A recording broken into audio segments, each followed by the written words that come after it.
Today is very sunny July 11th, 2017. This is the regular meeting of the Taos County Board of Commissioners. Welcome everyone that is here today.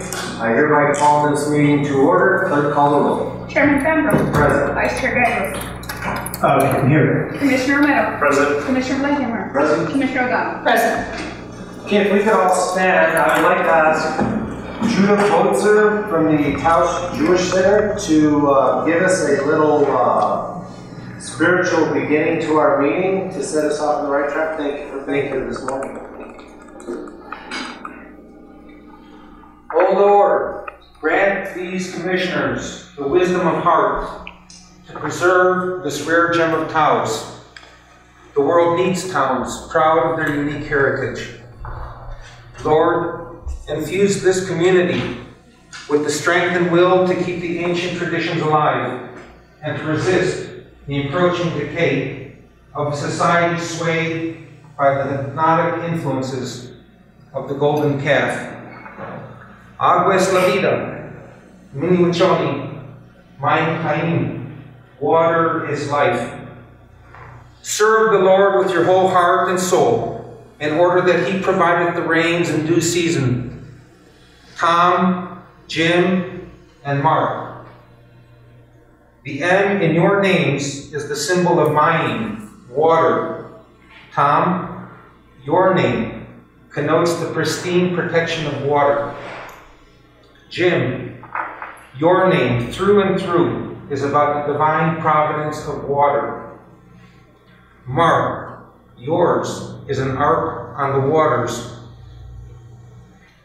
Gabriel, yours is the pure back that God champions through you. Candace, yours is the candescent integrity that opens the door. Directly descending from Aaron the high priest, I now invoke the 3,500-year-old priestly blessing. May the Lord bless you and protect you. May he shine his countenance upon you and shed his grace upon you. May he lift his countenance upon you and grant you peace. Yivarecha Adonai v'yishmarecha, Ya'ir Adonai panav elecha v'yichunecha, Yisa Adonai panav elecha v'yasem lecha shalom. Finally, Lord, open the gates of heaven and bring us abundant rain from your fountains of deliverance. Mine, hey mine, bisason, mine, hey mine, bisason, hey, mine, bisason, mine, bisason, ushaktem mine, bisason, mi mayaneha Yeshua. Thank you. Mr. Blankenhorn, will you release the pledge? I pledge allegiance to the flag of the United States of America and to the republic for which it stands, one nation, under God, indivisible, with liberty and justice for all. Everyone have a seat. Sorry, I blocked the flag that's usually over there. I couldn't find it for a second. Okay, next item on the agenda is approval of the agenda, commissioners. Motion to approve the agenda. With the possibility of 7C and D happening as people arrive. Yes. We would go ahead and proceed with the meeting until Judge McElroy arrives and Peter St. Cyr. Is that okay, Commissioner? Yes. Do I hear a second? Second, quick discussion. Okay, discussion. Commissioner Vice Chair Gagos. Item 8B, legal department discussion for regarding professional service contract with Taos County and the trust for land restoration regarding West 9 be removed. Or is this just, there's no action? There's no action. It's just discussion about the substance of the issue to let the consultants know if we're interested in pursuing it any further or not. Because we can. act on it because the step was left out. Procurement hasn't been consulted with it yet. So. Well, it was listed as a discussion item, so it didn't finish procurement because it's only a discussion item. It wasn't intended to be a final approval. Vice Chair Gagos? Okay, I'll pull back that discussion. Okay. So the original is to approve with the possibility of 7C and D happening as presenters show up. Clerk, call the roll. Commissioner Romero? Yes. Commissioner O'Donnell? Yes. Commissioner Blakenhart? Yes. Vice Chair Gagos? Yes. Chairman Bender? Yes. Next item, item 5, the citizens' concern. This is anything that the citizens in the audience today would like to discuss with the commissioners. We cannot take action, but staff could be directed to follow up if need be. If there's anyone that would like to present to the commission today something, we ask that you keep it to less than 5 minutes. Would anyone like to address the commission on something that's not on the agenda? Yes, ma'am. And please state your name for the record. Nina Gonzalez. I just had a very quick question. I live on, my mailbox is on Blueberry Hill Road, and there's U.S. Post Office roads there, and there's a pullout. And I asked the post office because it's so rutted, I can't drive my car, and regularly people they park on the street, and it causes like a traffic thing. And the post office said that I had to let the county know that road needs to be graded so people don't park in the street to get their mail. So I just am taking this short moment to make the county aware of that. So that was all. I'm pretty sure I know where that is, so we'll Mr. Jaramillo will. In the winter, you need like a 4-wheel drive, but even now with a low car, you can't pull in. The nearest street to that road would be either that going downhill to that subdivision? It's just north of the Los Colonias turnoff that goes downhill. Oh, So it's just north of it on the east-hand side. Mr. Chairman, is that District 4? District 1? I think it's 4. It's right on the border where we share. All right. Anyone else in the audience wishing to address the commission? Seeing none, we will proceed with the agenda. The next item is 6 minutes. This is discussion, consideration, and decision regarding the following. This is the July 27th regular commission meeting minutes. Commissioners? Yes, Mr. Chairman, I so move we approve the July 27, 2017 regular commission meetings with 2 changes. One on page 9 should read 15,000 instead of 50. And on page 12, I believe it should read Los Cumbres instead of Los Colonias Community Center. And with that, I make a motion to approve the minutes. There is a second. I'll second, Mr. Chairman. Okay, motion is second to approve the minutes with 2 changes as stated by Commissioner O'Donnell. Clerk, call the roll. And Chairman, it should be June, not July. June minutes. Right. Right. Well, we do things in advance, so we're really in a speed up the process here. Commissioner Romero? Yes. Commissioner O'Donnell? Yes. Commissioner Blakenhart? Yes. Vice Chair Gagos? Yes. Chairman Bender? Yes. Thank you, Alderman. Item 7 is our presentations. The first one will be an annual report regarding adult literacy program. This is Ms. Judy Holford, the Director of House Education and Career Center. Good morning. Good morning, everyone. Thank you for having us. This presentation today is really more of a thank you than anything else. So it's not an official ask, but I'm not sure if everyone's aware that we used to be called the Adult Literacy Center, then the Adult Learning Center, and now we're the Taos Education and Career Center, and hope to stick to that title, and we'll talk about that. But the county supports our program at the tune of $10,000 a year, and we're in the 2nd year, and we're sharing with you some of the highlights in our program from this 2nd year, and then we are eager to continue to do this work next year. So both Nina and I will be presenting. We're hoping we have a PowerPoint. We had some technical difficulties. It might not work. Sorry about that. If it doesn't work, we'll make sure that we send each of you a copy so that you have that. And then we will also have a student speak today. So what we want to do is not just highlight outcomes from our program, but we really want to share with you programming models and the innovation that we're doing. And just as background, the Taos Education and Career Center is under UNM-Taos. However, we do not get money from UNM-Taos. So that's important to know, because people are like, well, why would we support you if you're under UNM-Taos, which is struggling as well, but maybe better off than many entities. And our salaries are 100% soft money, and our federal and state dollars just give us about 60% of a very small budget of around $250,000 to $300,000 a year. So we really do work super hard to raise outside money, and are incredibly grateful that the county supports our efforts. So with that said, yeah.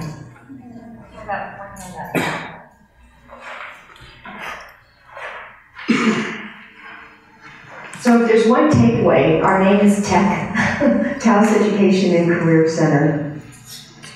And Nina's going to describe the models that we're using. We think it will have an incredible impact on our county.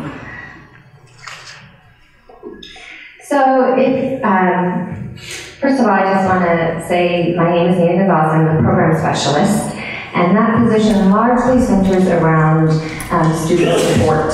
So, we have a PowerPoint. So we changed our name. If you remember a while back when we presented last year, we've been talking about career pathways, and that really the new innovation in adult education is to heavily emphasize people getting into careers faster, careers that have a life-sustaining wage, and doing it at the same time that they're really working on their academic and professionalism skills. So our name change was really to reflect that.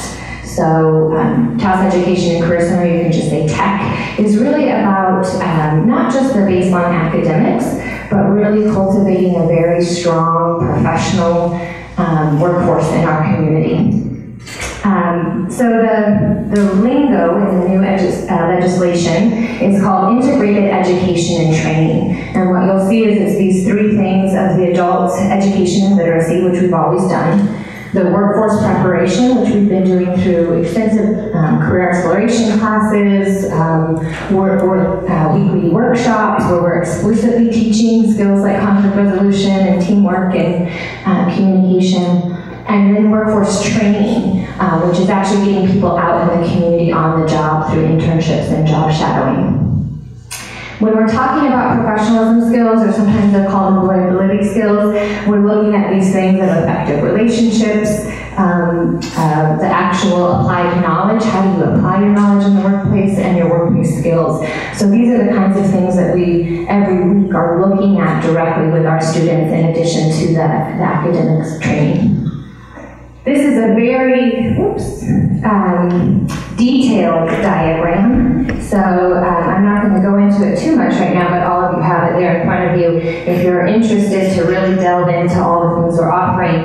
But the thing to note here are this onboarding week and advising, so we're giving really intensive advising support. That's a huge part of my job, and a huge way in which the county has supported us to fund me to give that kind of one-on-one attention. Because many people who are coming up, they're really committed to developing those academic skills, and then we're concurrently enrolling them in these, the Integrated in Education and Training, or IETs. So our classrooms, if you're learning math, and you want to be a welder, you're learning, okay, well, what is the math I need for welding? We also have partnered with UNM in the SunPath program, which you'll hear a little bit about from our student, where you can concurrently enroll and be getting your high school equivalency and also your CNA or your EMT or now your community health worker certificate. So you're coming out with a certificate at the same time. With our immigrant students, our ESL population, we're looking at customer service and entrepreneurial training. And I think one of our most exciting innovations is an upcoming IET around solar tech. So So we've partnered, it's still tentative, so knock on wood. But the model is beautiful in that we've partnered with the business sector to help fund the tuition dollars. We've partnered with UNM-Taos to provide the online solar certification as sort of the textbook. And then Tech is providing the adult education teacher, because in a lot of online teaching and learning, if you're not already very high skilled and very motivated, it's hard to learn from home. And so this class will actually happen face-to-face at Tech. People can be getting their high school equivalency and their solar tech at the same time. It's paid for by the business sector, and then there's actually solar technicians from PPC Solar and hopefully other of our community solar companies to come into the classrooms to really help with the technical piece. And then these students would also simultaneously be attending the weekly professionalism skills workshops. And so that's sort of the future. If you can just think, when you hear IET, it just means technical, academic, professional skills all at the same time. Again, really with that purpose of getting students who have been typically under-skilled or underprepared into the workforce in a meaningful way. So thank you so much. I want to just add a couple things. One is, I'm not sure if you're aware of whom we serve. Boy, that's my phone, sorry. But do you guys know who we serve? Who are the kinds of students that are in our program? Does anyone know? Can I say? All right, so we serve anyone between the ages of 16 and sometimes even 70s, that's not as common, who are no longer in the formal school system. They're no longer in the K-12 system, and they have an educational level below 12th grade 9 months. So that is a huge sector of our county. You can have your HSE, is your high school equivalency. It used to be called GED. You can have your high school diploma, but unfortunately many people with high school diplomas are still not college ready. So adult education is the up and coming field because we're free, right, to really work strongly with the college to say the underprepared adults, and think about all the people who are between the ages of 25 to 44, who have lower academic skills, right? May need to upskill, may need to retool. Education's really daunting, all right? So if Tech is now the one that's positioned to really serve those folks, and rather than try to market and say, come and get your GED, HSE, if you have not had a positive experience in school, that's a very hard sell for somebody who has kids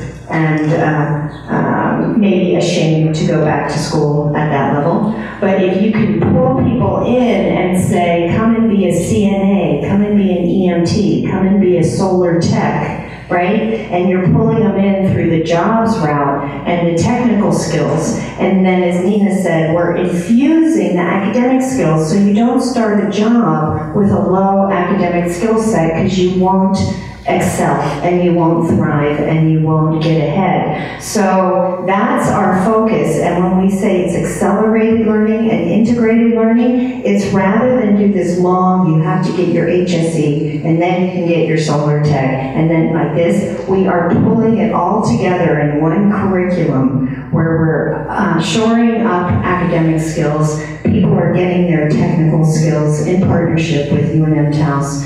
And then we're really working on the professionalism skills because that's what employers want more than anything else. They're like, I want people who are reliable. I want people who show up. I want people who take initiative. I want people who can problem solve. Give me that person and we can backfill the rest. So we're explicit. You're not born learning those skills. You're taught those skills. You learn those skills. So we are doing that as well in partnership with our business community. So it's really super exciting, I think, and makes education do a better job and workforce training do a better job when we work very closely together. So that's where we're headed, and Nina does a tremendous amount of that, and that's what the county funds is she meets individually with students and really, you know, the 16 to 17-year-olds, you say, what do you want to be? They don't know, right? The 25 to 44-year-olds, or many don't know, most don't know. The 25 to 44-year-olds,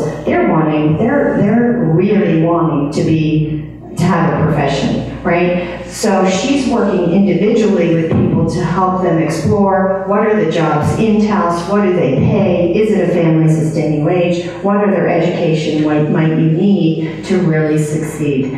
So I just want you to know what who we serve and really the vision that we're having. That's for the last 2 years, we've been laying the groundwork for this, and I think this coming year, we're really gonna take off. Chevron Mining, for you that's in Cuesta, they're super excited because they're expanding to Taos County, and not just to Cuesta. They're really excited about the solar tech as well, because they also have the need, and they feel like it's an in-demand industry. So I just want to say that. And then just quickly, in terms of this year, we served 210 students. The most of them come through our doors below a 6th grade level. Okay, so, and they are looking to get their HSE, English as a second language, and very much interested in this integrated education and training.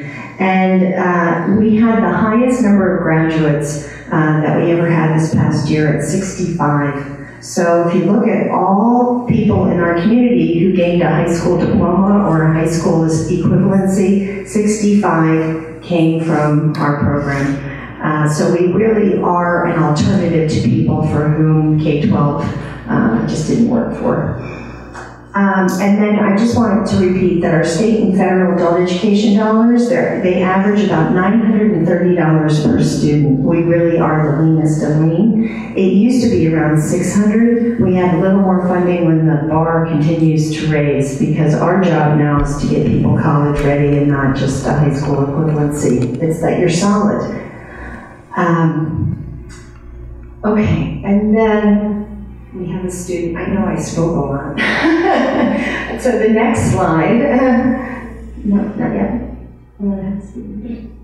Okay, we're gonna have a student. So I just want to introduce Antonia Juarez, and you can come on up with Antonia. She is a student that came to us about just over a year ago, about a year and a half ago, and has been a beautiful example of the way that these IET programs can work, that you can simultaneously be working on the HSE while you're developing a profession. And so it's been a delight to work with her, and she's going to share her story with you. Good morning. Morning. Okay, I would like to begin by sharing a little of my story and what led me to my current accomplishments here at Taos Education and Career Center. My name is Antonia Juarez. I'm a single mother of 5 children. At the age of 16, I became a mother. Soon after, I made a decision to drop out of high school. This was a decision I would regret, not realizing the impact or effects this choice would later have on my adult life. As a struggling mother with no high school diploma, raising a family of 6 is very difficult. My financial situations would only continue to become much more complicated. I am very thankful for Taos Education and Career Center, as well as the SunPath grant, and all the additional support that I continue to receive from them. I have begun a new chapter in my life with the help of the awesome staff. I have begun accomplishing some of these goals I have set for myself. I have recently completed SunPath's CNA program. I'm currently working on my HSE and have plans to enroll in their community health worker program. I now see great possibilities for my future. Ultimately, my goal is to give my children a better life and to teach them the value of education and to be a good role model for them. Thanks to Tech and SunPath grant, I am now able to do that. They are really appreciated. Thank you.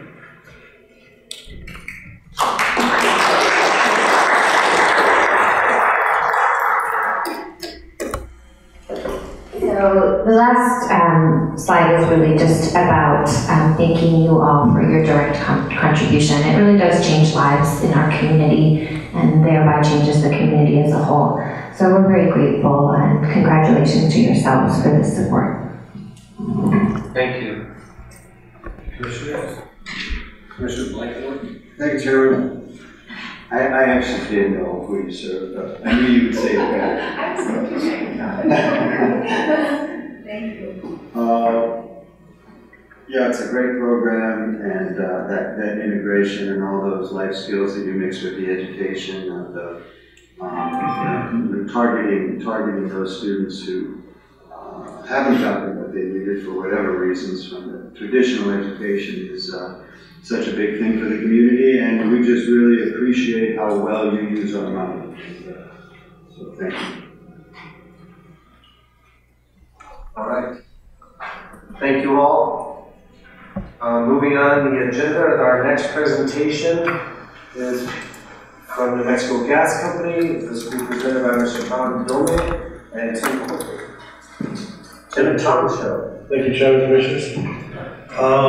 So my name is Tom Dome, D-O-M-M-E, and I'm the Vice President of External Affairs for the Mexico Gas Company. That means I deal with the legislature and the PRC, so it's a fun job. Yeah. Did you lose a foot? I brought with me a couple people. Tim Court is our communications director at the company and is available for questions with regard to the communications effort behind this project. And also I have with me one of the engineers, Peter Ford, who is very well versed in the engineering aspects of this project. So Peter can also answer questions as we go forward. Thank you for being here. I want to spend a few minutes to kind of bring you up to speed a little bit on the background of this and why we're here today. I think we have a presentation or we don't. What we're doing and what we're proposing to do is to, and we do have one screen.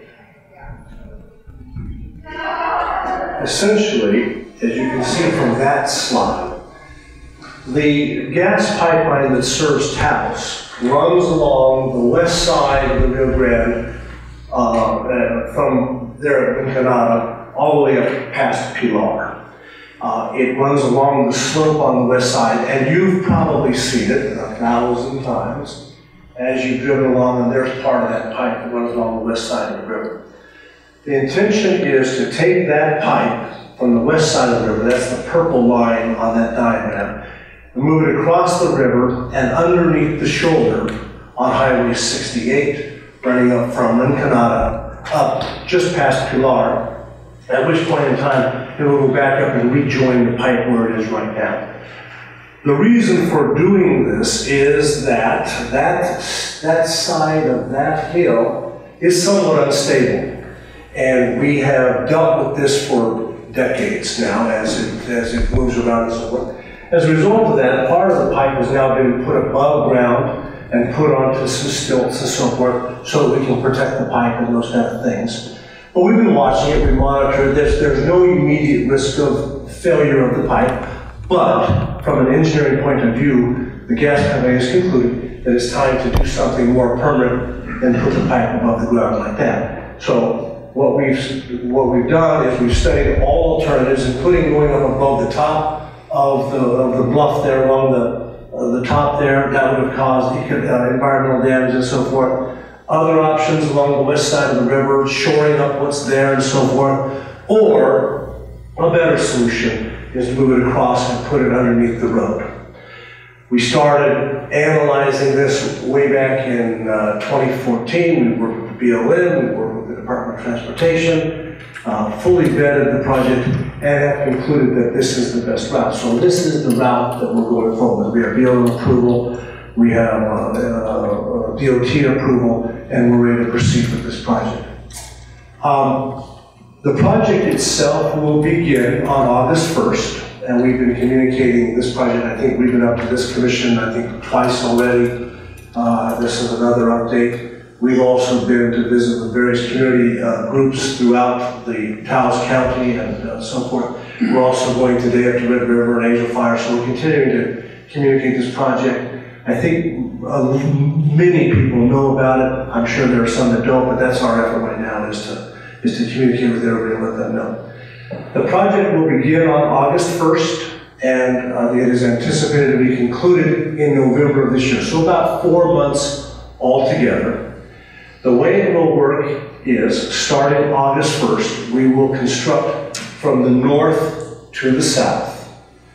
And we worked with the Department of Transportation to have a 1 mile rolling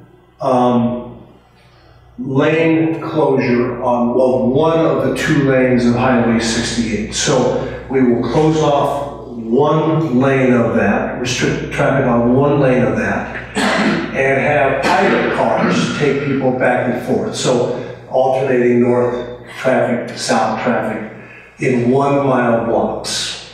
We've worked with DOT and we believe that this, and truly, we know this will be disruptive. And that's why we're trying to communicate this. We know it will be disruptive. But we worked with DOT and we think that we're going to be able to keep the delay to somewhere between 15 minutes and a half hour. That's our intention. That 1 mile lane restriction closure will slide down as construction goes. So we won't close off. That's a 6.2 mile section of road. We won't close off the 6.2 miles. We will close it off 1 mile at a time and slide that down as the construction goes from north to south. Again, like I say, that will take approximately 4 months to do all of that. As we do that, the lane closures will be 24/7, obviously, because we will have exposed parts of the road and so forth. So the road restrictions will be 24/7. The construction will go sun up to sundown as much as we can do. It's too dangerous to work at night on this road, so we will only be working during daylight hours, but during all daylight hours, so longer than 8-hour days, in an effort to get this done as quickly as we can. The construction will begin on August 1st. It will begin in the canyon north of Pilar, as well as on the road itself. There will be a landing area for pipe and so forth down on the south, down in the Marin Canada area, off to the right of the road there by the highway department parking lot. There is where the pipe will be located and so forth. The existing pipe will not be disconnected at any time during this construction, so the gas will flow during the entire construction.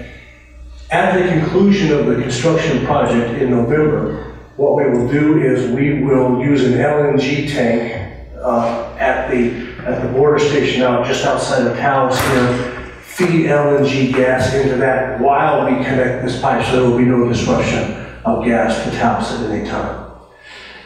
That will occur sometime in November. After that's all done, then we will come back, probably next year, and remove that pipe. We will do it in such a way as to not disfigure any more of that side of the road, of the land. We'll take it out in small sections at a time, so that pipe will be removed from, and you won't see that pipe anymore on the west side of the road. One of the things that we have been telling people as we've been going around is advertising the alternative routes from Espanola up to Taos. And you know these routes as well as anyone does, and we've been advertising these through our publicity outreach. And they're on that diagram right there, but you know what they are. And so we've been advertising the alternative routes in an effort to get that done. We have also made efforts in a series of publications to try to let everybody know what's going on. Let me just spend a couple seconds going over this, and then if you have any questions, Tim can help. We have supplemented our webpage. Obviously, the gas company has social media, has a webpage, and those kind of things. So we're going to try to use our social media as much as possible to inform people of this project and of the status of the road closures. Again, trying to keep it 15 to 30. If something happens and it gets longer, then we'll try to update through the social media on that. We're obviously going to be putting radio spots, newspaper communications. We've met with the Taos News, we've met with the radio stations. So we're going to try to make an outreach of all those efforts. There's going to be a billboard as you're coming out of Santa Fe, alerting people to the closures on Highway 68, trying, as we say, to alert people to the fact. We're going to put bill messages out and so forth to our bills and so forth to try to communicate and inform everybody of this. We know we're not going to reach everybody, but we're trying to reach as many people as we can, and including the governmental bodies that are in this area. So we've had our outreach, we've been sending out mailers and so forth to various groups, the pueblos, as well as the county and city governments. The last thing that I would say is that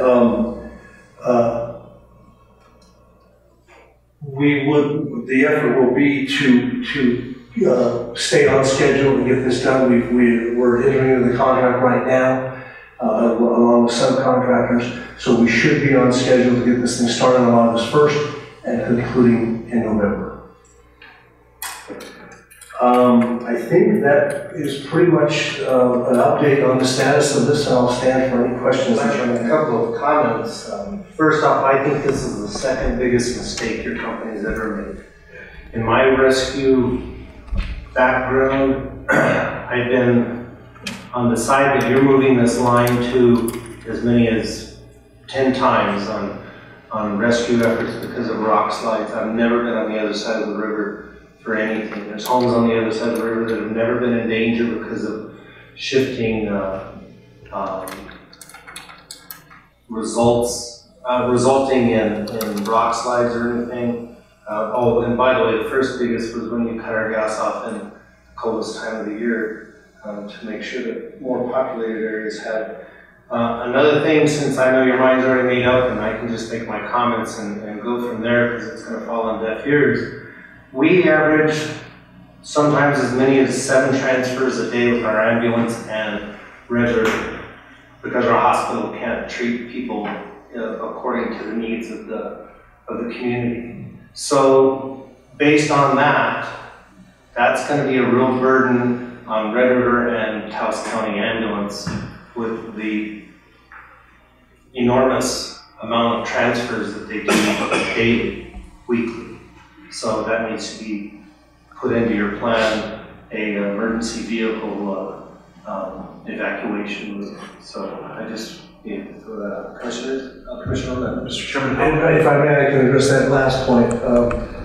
We consider the fact that the ambulances and the emergency vehicles need to get through. They will, of course, be given the highest priority, and we will accommodate them as fast as we can. Clearly, there will be a disruption of traffic, but we will take every effort to accommodate those. The pipe will be buried between 5 to 7 feet deep, and so the rocks impacting on the road will not, as this has been engineered, will not impact this pipe. So we try to account for that. Your trenching is going to loosen things even more, but that's just my... And we try to account for that as well. We don't think that's going to happen. Thank you, Mr. Chairman. That was going to be my question, is how deep is this going to be? And have your engineers figured out the fact that exactly what Mr. Chairman said is that it's going to loosen up the hillside even more on the highway side? And how do you expect to deal with that?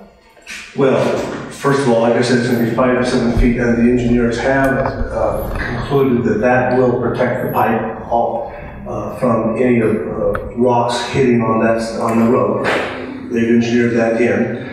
And then as far as the rock slides coming down, there will be no blasting. It will be a trench dug, and we have attempted and have engineered that this will not disrupt any further rocks. In the process, what if you discover that there are areas that are solid rock? I mean, that is a... Well, we've done core drilling all along the route, and to the best of our ability, have determined that there will not be solid rock in this. If there is, then we will bore through that rock. We will not blast that rock. It will be bored, so it will either be a trench or it will be bored. There will be no blasting. So the disruption of the hillside should be minimized. So This is the only line then that serves the entire Taos County and Red River and other areas? Yes, I have this, our system map that I could, and if I could, maybe I could approach a little bit, I could explain that yes. So here's our system map. And starting here just north of Espanola, there is a line, the Taos main line that runs straight up. And so this line right here is the Taos main line that runs up through Espanola, Taos, Fresno, Red River. So this is the line right here. That is an 8-inch line that runs up. And indeed, in 2011, that 8-inch line lost pressure. And it was not curtailed so that other populated areas could get gas. It was curtailed because it lost pressure, because we lost gas to our system. But that is the only line that feeds Taos.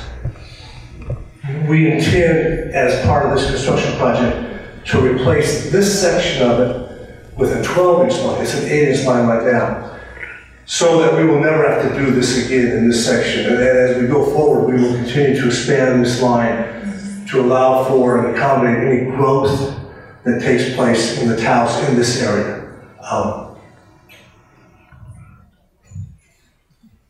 I stand by my comment.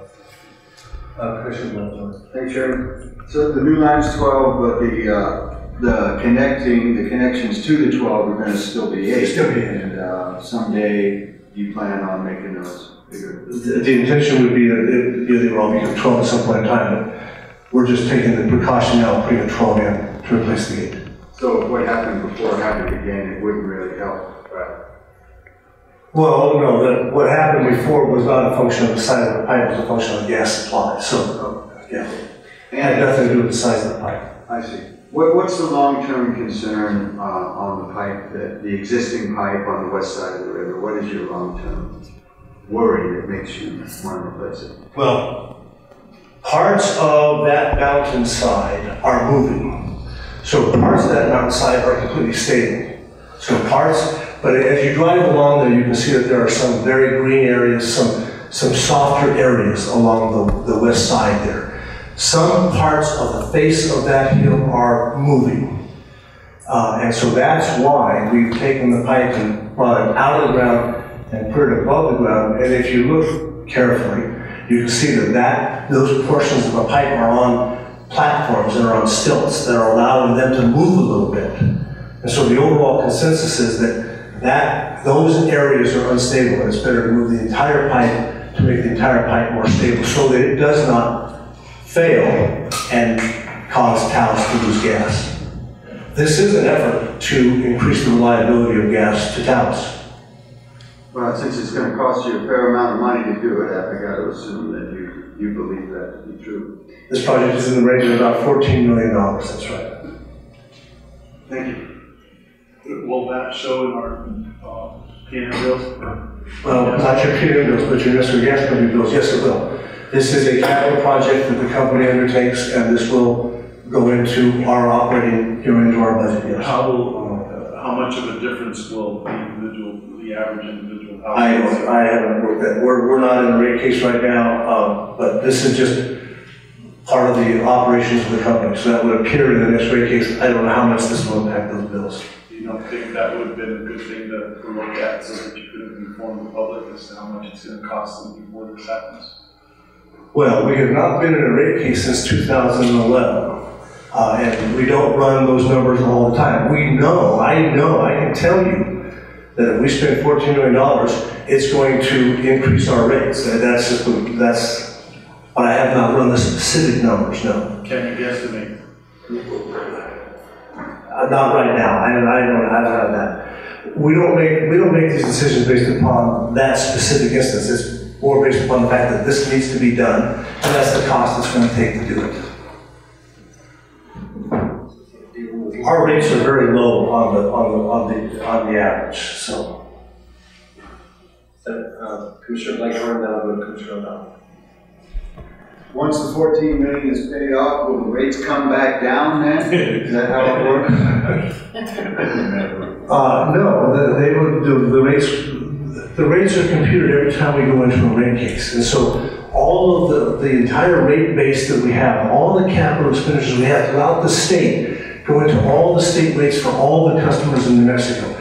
So all the customers in New Mexico are effectively paying for this expansion of this pipe. We don't do it by county or by project, we do it by our overall rate base for all customers in New Mexico. We have one standard rate for all customers in New Mexico. So we don't calculate it that way. And then the rates are determined every time there's a rate case based upon what our rate base is and what our revenue requirements are. But it's not based on the price of natural gas, right? This is just for capital. Yeah, the price of natural gas, we don't recover anything on the price of natural gas. That's just a pass-through. We only recover the service charge for the services that we provide. So the price of gas, we're indifferent to the price of gas. Commissioner O'Donnell. Thank you, Mr. Chairman, Commissioners. Can you explain where it goes under the river and how you do that? Do they cross over? It bores under the river. It is bored under the river. Same 5-6 feet or? So, Peter, why don't you talk? Yeah, you can talk about that. Good morning, thank you. On this project or in our current project area, we cross the river twice. However, with the new project, we are purposely going basically around the river. We will not be crossing the river during this project. But just to answer your question about how that gets done, as Mr. Domi mentioned, we bore under the river, so that process allows us to go, and we would typically go under a river 25 to 35 feet below that to ensure that we are not affecting any of the waterway. You just said you're going around the river? Yeah, on this project, we are not crossing the river.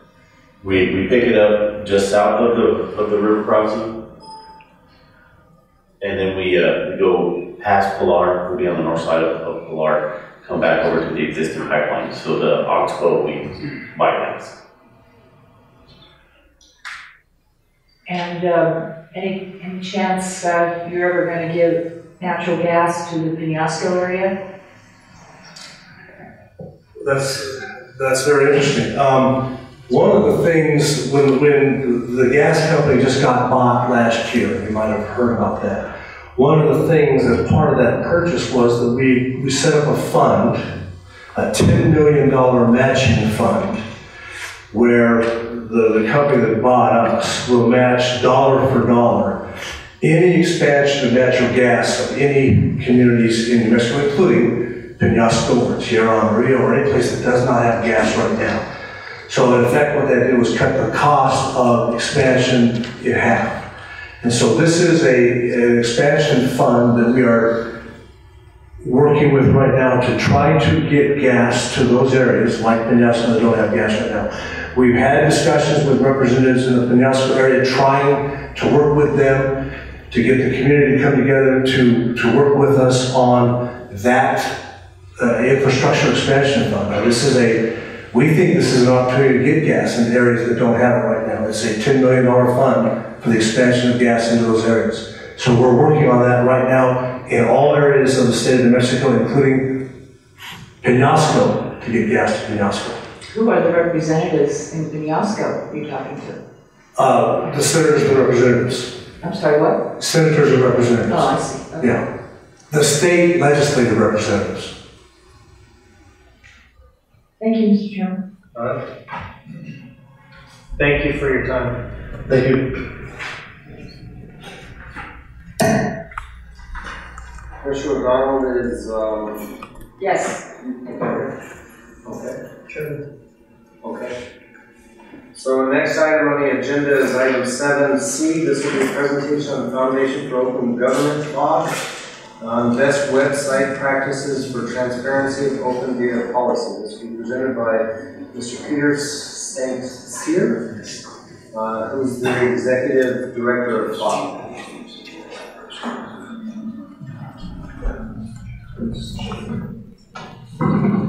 Well, I had a video and some slides, so we'll just use this as our previous slide, the Taos County. So thank you for having me, commissioners and chairman. And again, the Foundation for Open Government is the state's leading advocate for open government, which, you know, as we see it, it's been always, you know, documents and open meetings like this. And as technology is improving, we're seeing more and more governments across the country adopting open government, open data policies. And open data policies are where the public can go online and type and search for their own documents. It saves the county a ton of money for records custodians time to go look for them. You know, if a document is going to be collected by the people, you can put it up online, and it's already vetted all the personal exemptions for personal identifiers. And there is actually, in California last year, state senate adopted a statute that has a minimum level of data that must be collected, stored, and put online for the people to search. And that policy or that statute is, in fact, can be a great starting point for a policy here.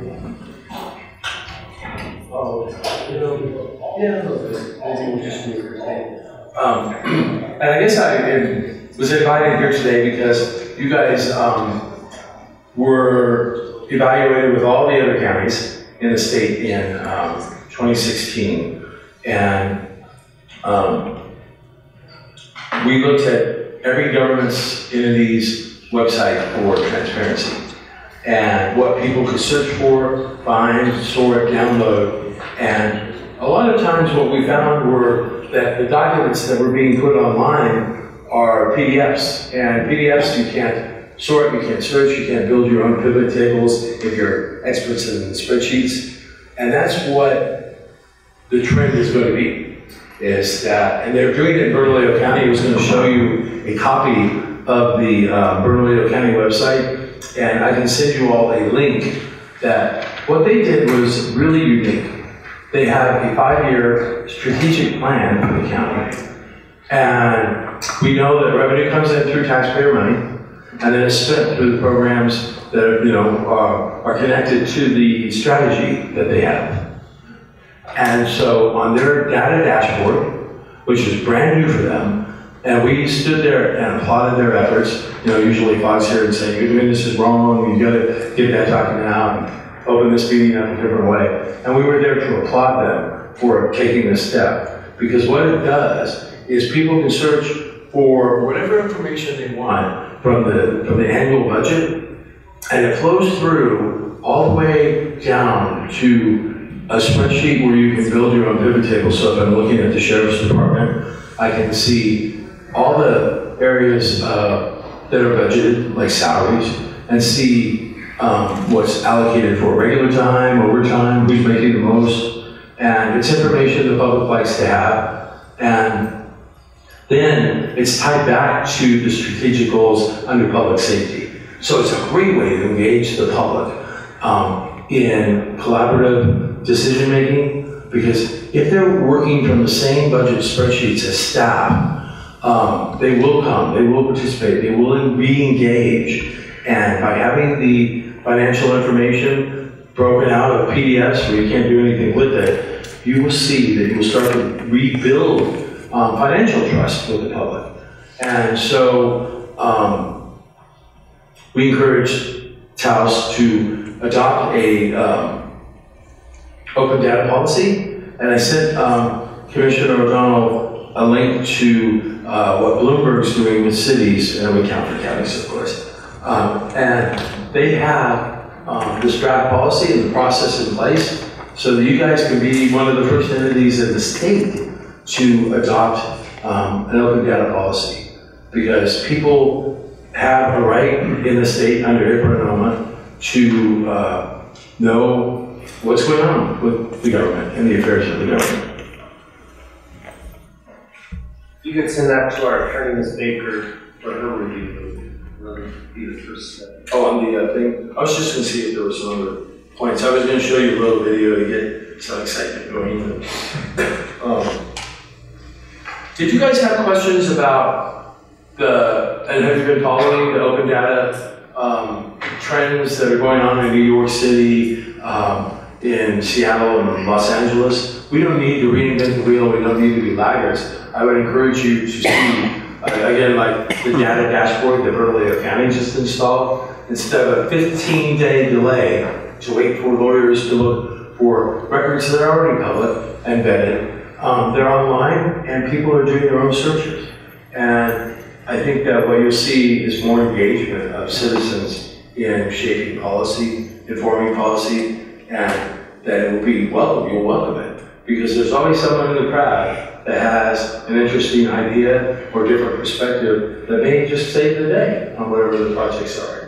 And so we like that. You know, sunshine and the ability to have online, on-demand transparency and save that 15 days. You don't hear department managers complaining anymore about how much time they spend processing, you know, routine data requests.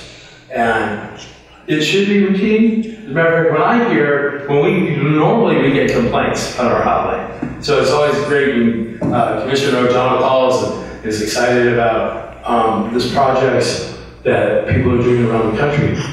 Because, you know, the people in the state and the legislature declared that we have the right to know the affairs of the government, and they'll come and they'll participate. Mr. Chairman, if I could just make a brief comment. Commissioner O'Donnell. Well, what I like is when you say it will reduce staff's time and costs, reduce our lawyers' time of the countless requests she gets for documents. I see that as a good thing. And also, you said PDF formats aren't really good.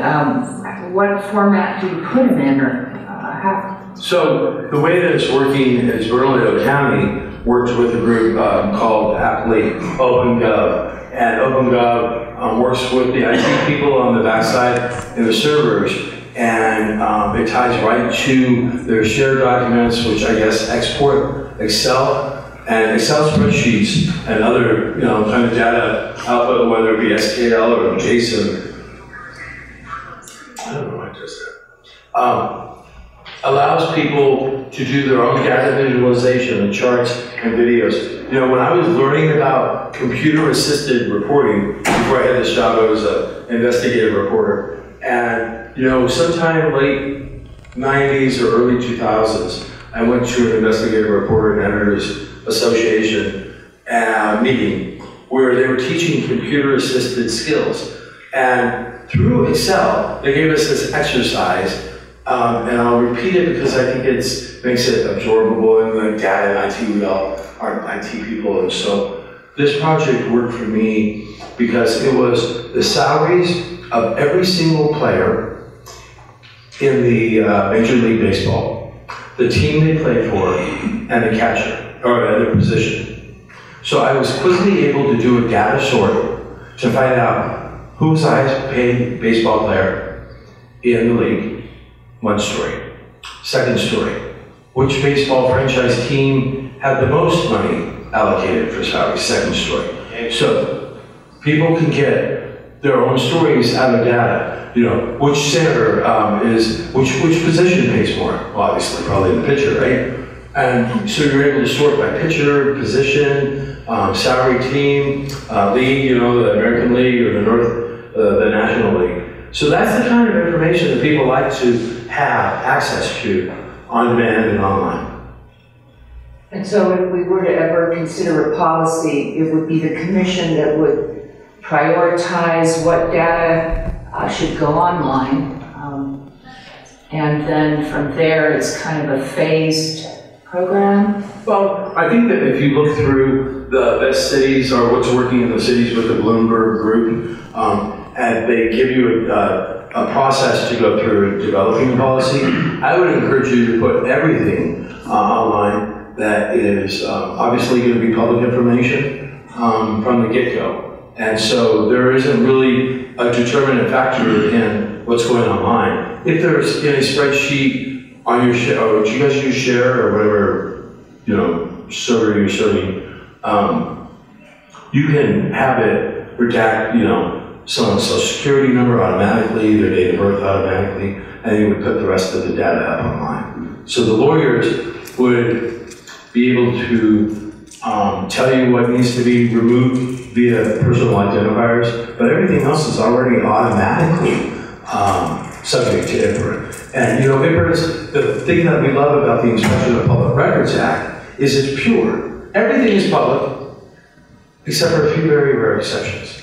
And those rare exceptions are spelled out. And it makes it easy for you guys to put all the records up online to begin with. And in a format where people, so I think that, PDF locks it. And as a former reporter, I will tell you, when things are locked, that means the government has filtered it. When the government is filtering, that's kind of like unacceptable because there's a possibility of censorship. If you put the whole data set up except for the materials that are already exempt, personal identifiers and those 8 exemptions, then there should be no question about what people have access to. The Attorney General's Compliance Guide teaches your records custodians that they have up to 15 days. And so the automatic default for every public entity, it's not just Taos, is 15 days. And that's not what the law says. So we kind of disagree that the law is that documents should be provided as soon and as immediately available. And there's nothing more immediately available than a record that people can search on weekends, on the holidays, late at night, 24/7, online, on-demand transparency. So it should already be up. And where do we rate on this evaluation of the various websites? Well, I have a spreadsheet, and I think that you guys scored pretty low in a few of the categories, and I was looking for the document while I was driving, so I will have to get back to you that. But there was some room for improvement. Were you in Taos County when you were looking for that document while you were driving? What was that? Were you in Taos County when you were looking for that document while you were driving? I'm sure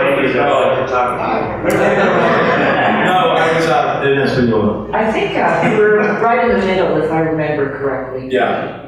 So I will tell you the thing that I was encouraged when you called at the beginning of the year, and I'm in my rookie year as the executive director, and the legislature, there were 30 different people and bills trying to get new exemptions in IPRA, and they told me no new exemptions. And so I got rookie of the year. We ended up with 0 new exemptions in IPRA, which was good. But I was encouraged when you called and said that this is kind of a goal of the commission to look at providing the public more and more information online. As I stated, if you'll get the policy to our attorney, that would be the appropriate step. Well, I'm not going to write your policy, but you said you had a copy of the policy you well, share with Commissioner O'Donnell. Yeah. That actually needs to go to our legal department. Okay. But I think that I would encourage you, I can do that. I can send you policies from people that we think have best practices, and that narrows it down to, being able to not have to reinvent the wheel from scratch. But there is a process because, the county is going to be unique in its resources that are available. There may need to be a process where your people that apply for public grants reach out to the Bloomberg cities, what cities work group and apply for grant to get money to put together a program that works for you. But if you're looking for best practices, I can send her a couple.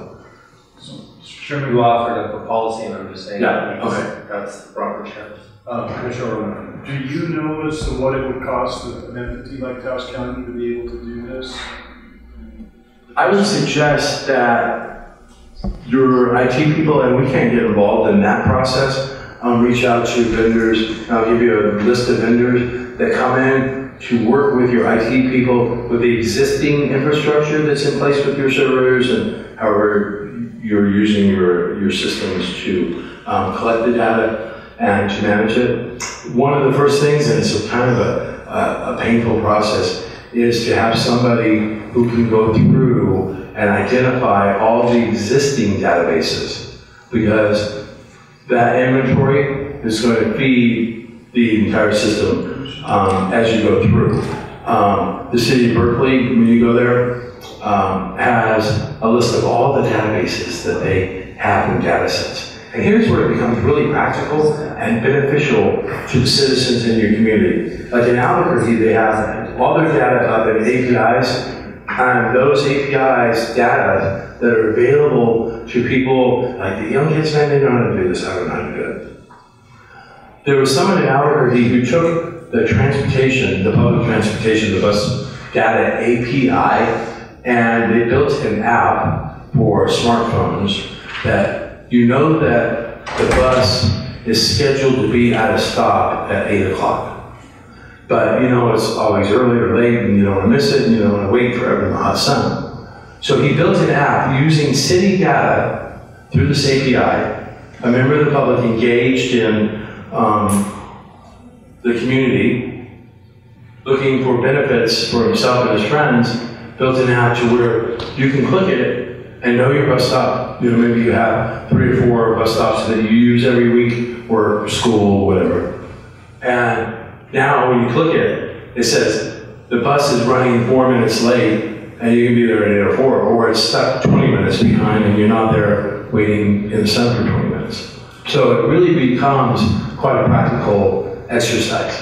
Mr. Chairman, what does API mean? It is a collection of the way that they present data that's available to be sorted for these phone apps. Commissioner Blackmore. Thanks, Chairman. So FOG's a nonprofit? Yes, sir. It's kind of an ironic acronym, huh? It is funny. It's funny, that's what I meant. So what's your Because we promote sunshine. Yeah. And someone asked me the other day, how can you be a lobbyist for better sunshine laws and be called FOG? So it's hilarious. Yeah.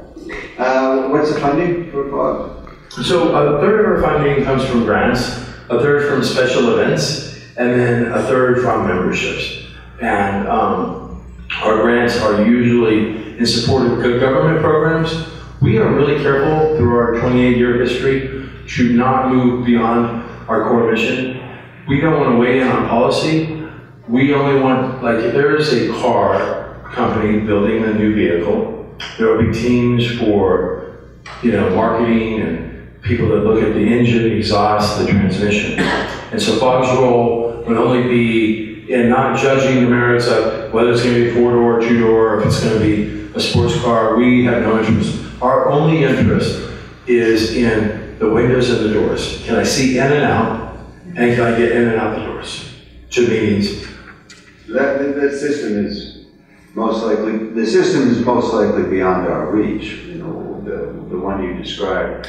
But it would be good if we could get any tips about incremental steps, and if you can provide them, that would be helpful. And maybe that is the best way to go to in a area that, I mean, these other towns have big money, and you know it's costing them. I think Bernalillo County spent $30,000 putting it up, and then their annual cost after that is going to be about $6,000 a year.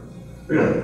Yeah. That's not huge. Yeah. I haven't looked at your total budget, but I can give you the names of a couple of vendors, including the ones that Bernalillo County used, and the lady that managed it, and you can learn from her. So this is the other point I was going to make in the slideshow, is the first beneficiaries of putting data up online, 24/7 online transparency, are other government employees, your own employees. They're going to be able to interact with each other much better. They're going to be able to make rational decisions. You know, too often we make decisions with our guts. You know, it feels right, we think it's right, based on all the experiences. I know that when you have data, you're able to make rational decisions, mitigate risk, do more accurate forecasting. You know, Sears forever did marketing to sell paint for the outside of your house to men. His men do the painting, right? So sell it to the man, he's doing the painting. And so they marketed it for being durable. It would last 10, 20 years. Man, it was great. I only had to paint the house every 10 years. Turned out when they collected the data, it was the females, the wives, who were making the decision, and that they cared more about color. It had to be the right color. So with data of who was the buyer and what they were basing their decisions on, they made new decisions in marketing, and the sales of paint went through the roof because they readjusted, rekeyed, and they were able to provide custom colors. Bring in the color of your sofa, and they could match it. I could have told you that without data. Without the what? Without the data, I So, could have. to wrap this up, because we've got a long agenda, Okay. any other questions? I guess, Mr. Chair, what are the ramifications on staff? Does it eliminate some staff, add staff? What have you been the known experiences through having this in the more So private things as far as Yeah. executive session discussions and stuff like that? What's your experience on that? I'm just going to say that I don't have personal experience, but what I've done in the first 7 months of this job is absorbed everything I could read. And I encourage you all to go to the Sunlight Foundation and subscribe to their morning newsletter, and they have links off to different things every day. Cities that are introducing their own data policies, who they're working with, vendor announcements, how it's benefiting different communities throughout. I will tell you that the Knight Foundation commissioned a study in December last year with the University of Arizona School of Journalism.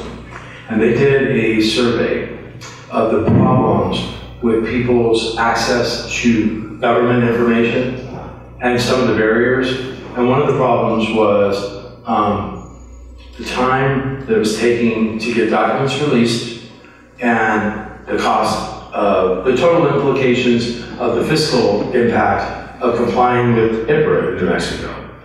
And the study showed that the more records were available up and online to begin with, then the more time your records custodians had to do the other kind of searches with maybe records in the archives, and that the absolute trend in reducing costs, I don't know about staff, maybe reallocate staff to do other functions and making sure the data sets are correct, but they're not doing the individual searches as much.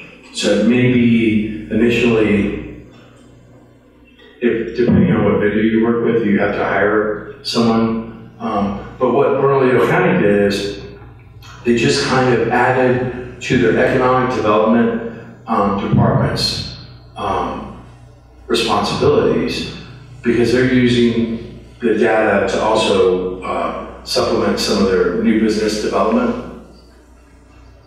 Okay. Thank you.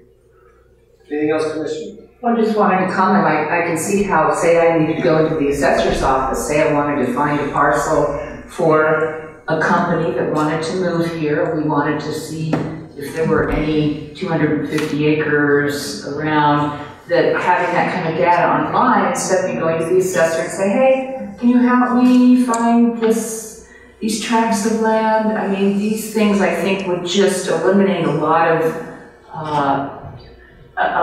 the need for people to come in person asking for the data when if it were online, do your own search. Right, and that is the point. And two, you never know when you're going to want to search for that. You know, it may come sometime during the weekend and you want to have it available to show to your boss or your colleagues on Monday morning and be able to do that. I do know that the legislature has some statutes that govern the way that county clerk's offices work. And this last year, they added the ability for the clerks to charge an annual fee for people to access online. And I'm probably gearing up to fight that, but first I'm going to figure out a way to get them funded because we think that the data that is collected by the government is the people's data. It's collected as an essential service in the people's name. But that is what county clerks, you can search. I don't know about Taos County, but a lot of the counties you can search online, but there are some fees associated with that right now. All right. Thank you for having me. Have a safe trip, and don't be texting or looking for our emails as you drive. Okay, great. I'll go. All right, man. Thank you. Thank you for inviting me. All right. Do you have a card that you could make? Yes. You want it?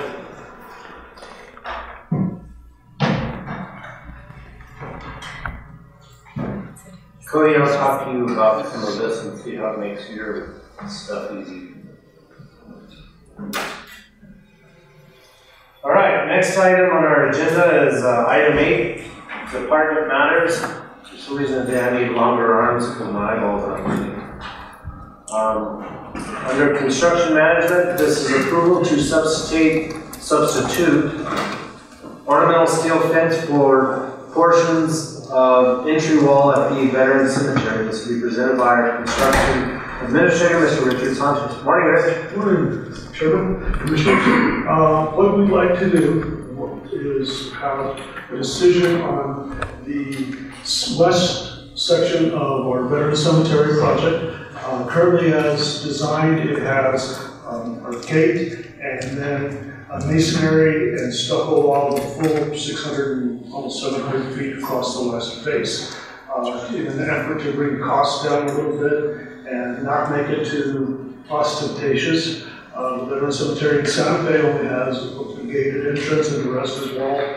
What I would like to do, we have another $110,000 available. I have a quote already, but I need permission first to substitute some of the continuing ornamental steel fence that we put from the corners towards the center, approximately 500 feet. More ornamental fence, that would give us 300 feet for the entrance and the facade.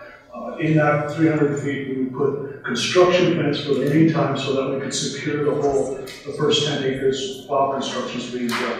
As that also gives us enough room that we can build the entrance at a later date. For right now, I'd like to substitute approximately 600 feet of 500 feet of the masonry fence with ornamental fence that matches what we've already done on 3 sides, and then a construction fence to secure the area. And how much is it, how much extra did you say it would cost? Well, it's not extra, it's just, it's less expensive than the masonry wall. This particular part of the project would be right at $62,000 plus tax, I think. In addition to what we already approved?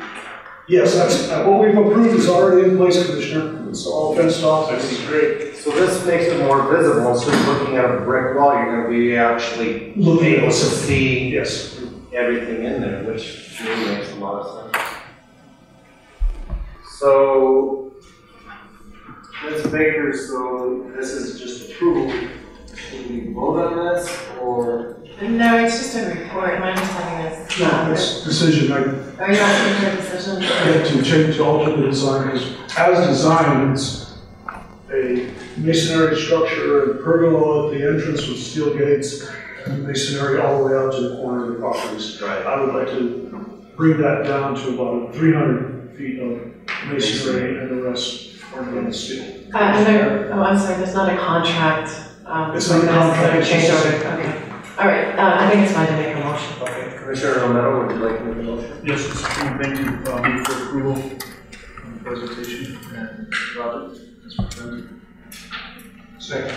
Okay, I have a motion and a second to approve the ideas presented by Mr. Richard Sanchez, Construction Administrator, for various portions of the entry wall to Veteran Cemetery. With some discussion, Mr. Chairman. Commissioner O'Donnell. So the current design of the gate, Yes, ma'am. when will the gate be put in? As soon as somebody writes me a $2 million check, it's down the future. I mean, the entrance with the masonry structure, I'm going to say is probably between $180,000 and $350,000 worth of structure. I mean, there's electricity, there's landscaping, there's foundations, it's a steel gate, it's a pergola. There's a lot to it. It's a beautiful entrance. Mr. Chairman, is it also involved having to dig a well, the water to irrigate the landscaping? I don't know if we'll use a well to irrigate the landscaping yet. Or effluent?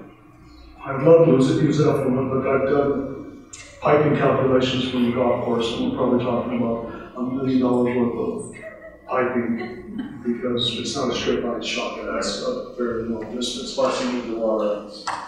Yeah, plus the water. So I have to do the research on the water rights. We are going to have a commercial well. We have a grant for $110,000, so as part of this grant, the first aspect, I would like to secure the property, which is this combination construction fence and the actual permanent wrought iron ornamental steel fence. And then with what's left over, I'll work on getting the well, getting the power, getting telephone into the property, more of the infrastructure. What are you doing, Mr. Chairman, to protect the wrought iron fence now from some of us Taoseños who like to drive on metal and sell it on the market? Right now, we don't have any protection. There is one roadway that possibly we'll get some concrete barriers in that comes in from the east across the other 20 acres that Taos County owns. But for the most part, it really is, it's in an area that hasn't had any of the cross-country driving to it. And over the last few years that we cleared the site and seeded it, there hasn't been but one instance that I've seen tracks across, so I make I'm out there at least once a month. It is going to be discovered, and as soon as it is discovered, it's going to. Yeah, hopefully it won't drive through it, but yeah, like I said, there is one real rustic road that had gone through the property, and now that we have a fence, we'll talk to Public Works, we may take out a K-rail or some other barricades out there for the meantime. It's a possibility we might put some reflectors on the outside edges of the fencing. That way, if somebody's out there in the night and decides to go cross country, this will affect the way it looks from the inside, but at least you would see some reflectors outside. What's in the middle of the field? I know what you're describing. Mr. Chairman, could you get us a copy of the gate design? I thought it was just kind of a boilerplate design, but could you at some point show us I can. what that gate's going to look like? I believe the whole master plan symbol was given to the commission a year or two ago with construction documents and everything, but I can get you some more copies. Just the gate is what I'm curious, because I'm wondering why we just don't do that now too. $100,000 won't do the gate. It's that simple. I mean, it's over excavation, it's compaction backfill, it's a stepped foundation because the property falls 17 feet from north to south. So it's a fairly elaborate construction project. You have electrical conduit, security conduits that got to go in, lighting, structural steel. It's not a $100,000 grade. How much is it? I'm saying it could be easily $300,000 all said and done. Thank you, Mr. Chairman. Thank you. Thanks, Rich. So we need we have a motion and a second. So, I should second. And I already restated the motion, so call the roll. Commissioner Romero? Yes. Commissioner O'Donnell? Yes. Commissioner Blankenhorn? Yes. Vice Chair Gagos? Yes. Chairman Blankenhorn? Yes. Thanks, Rich. Next item is from our legal department. This is discussion regarding professional services contract between Taos County and the Trust for Land Restoration regarding Cuesta Mine. This will be presented by our attorney, Ms. Susan Baker. Good morning. Good morning, Mr. Chairman, Commissioners. This is a proposed contract. It's something I've been working on for a couple of months, and I wanted to bring it to the board. I know I've talked to some of you individually about this concept. Because the county has not been at the table with regard to the Cuesta Mine Superfund site, this is a substantial cleanup of the lindemar mining that will probably be going on for at least the next 50 to 100 years at a minimum. Probably 85 to 90% of the mine is in the county jurisdiction. And, I think Mr. Charlie Gonzalez is back here. He can correct me if that's not appropriate. But A majority of the mine is in the county. This is undergoing substantial cleanup, mine tailings, issues regarding groundwater, surface water, and the Red River itself.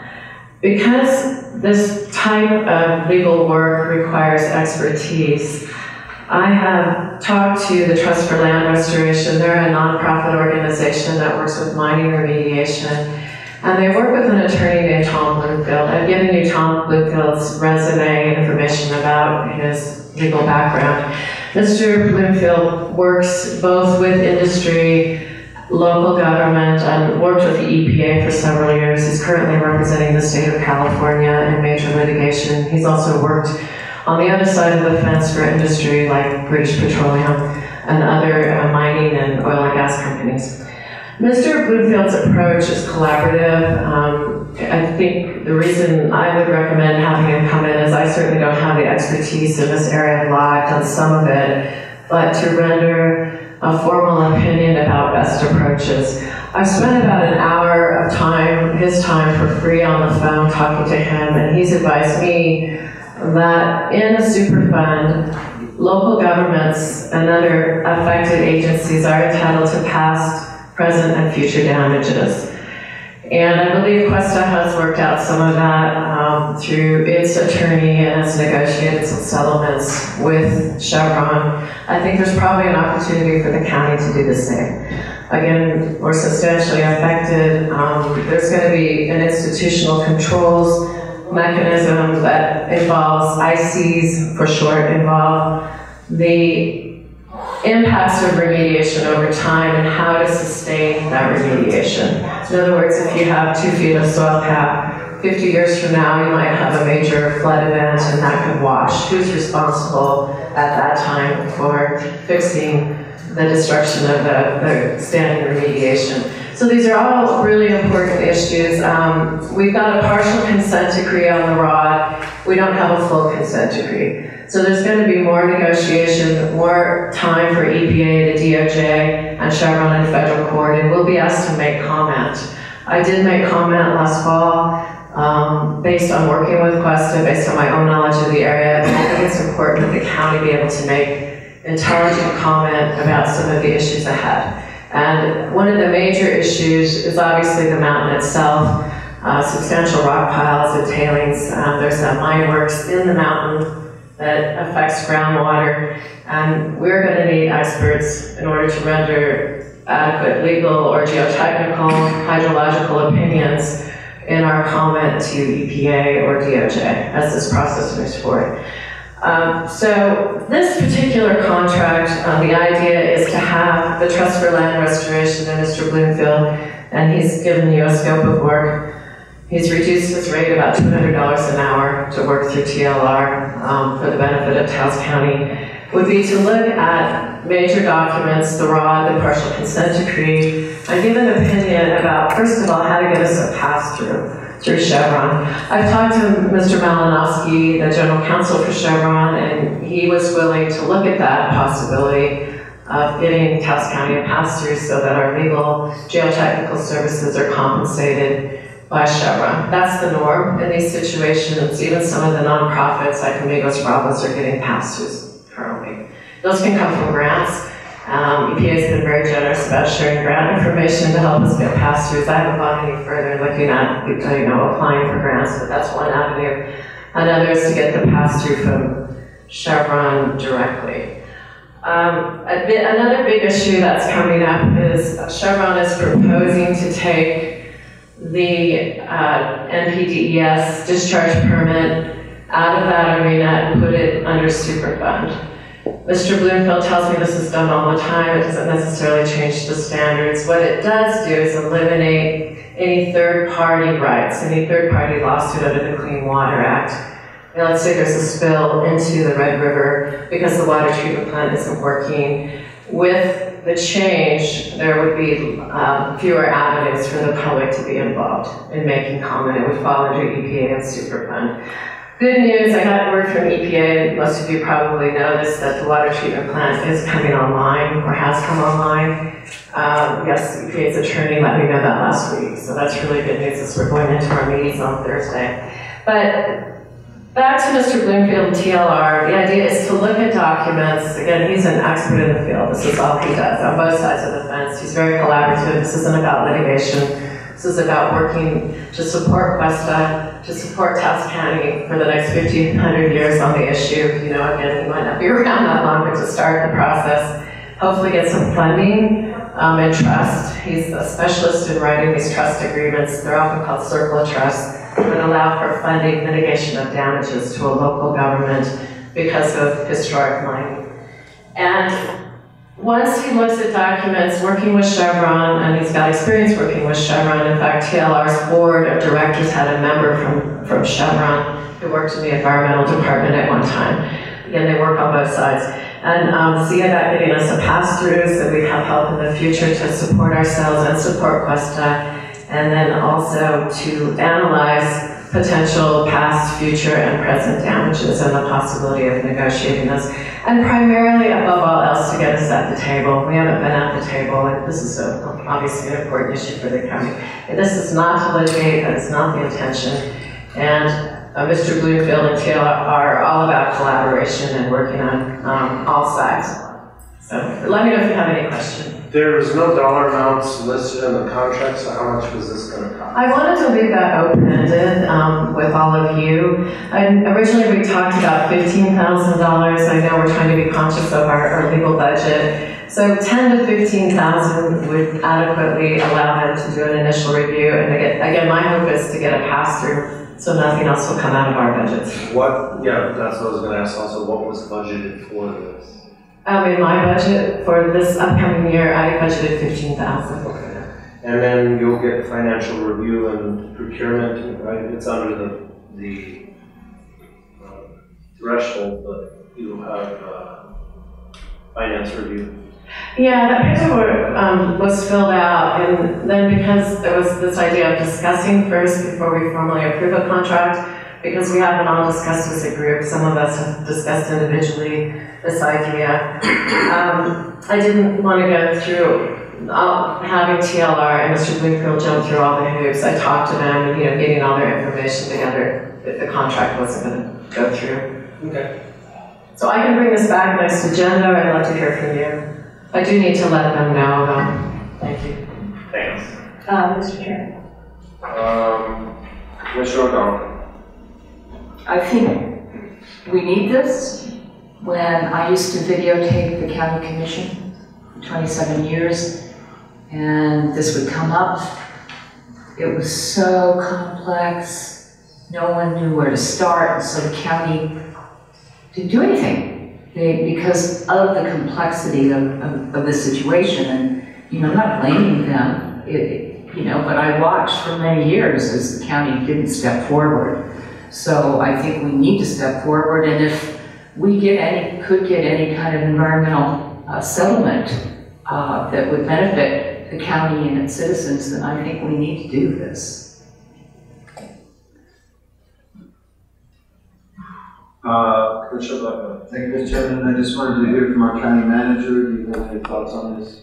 Mr. Chairman, Commissioners, I definitely wanted to have a conversation as a body, as a group. That was my biggest concern. I felt like it would probably be better served to have a work study maybe after the meeting on Thursday that's going on, and we have a little more information.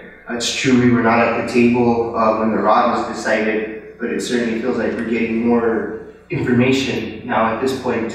So I'm not completely opposed to the idea of having that subject matter expert. I just felt maybe we were moving a little too soon, and I wanted the full board to be aware of the contract and be on board with it in this case. That was my hesitation. All right. So if you'll get a firm dollar amount in the contract and everything, that would be appropriate. And then bring it back next meeting. Would you like to do that? Mr. Bloomfield and TLR would be willing to do a work study if that's needed. But I'm thinking maybe we want to take first steps and have them review documents before that happens, so they'll have more information. Okay. Okay. So should I bring that back next meeting? Vice Chair Bates. Ms. Baker, we've had this discussion, and part of my request was that we would go through this meeting on Thursday, these individuals were willing to come to Taos County, go and listen in that meeting, get a feel of what's going on. I think there's a lot of documents that are already in place that have been through our legal representation in Cuesta. That's not something that everybody has to go and re-ask, ask for again, or follow through. If there's going to be any kind of lawsuit or litigation, I'm sure Chevron's not going to pay for Mr. Bloomfield to be a pass-through. It would have to be some other way, because the way we currently are in the village of Cuesta, they work with the village legal counsel and technical groups that assist us in understanding the technicalities and the legal issues that are in there. And we have to be asking that same thing for Chevron to try to help compensate.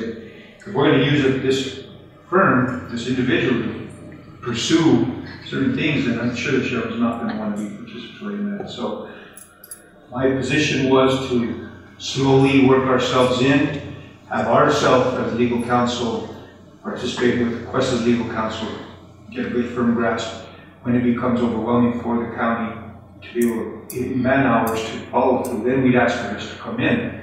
But it seems like it's been something that we're trying to push through right away. Or Commissioner Gallegos, I'm sorry if I misspoke. This isn't about litigation at all. In fact, they wouldn't do litigation. It's not what they do. I mean, Mr. Bloomfield does litigation in the environmental area, but TLR is working through the Trust for Land Restoration, so it's about collaboration and discussion. It's not about litigation at all, just to be clear. That wouldn't be the intention.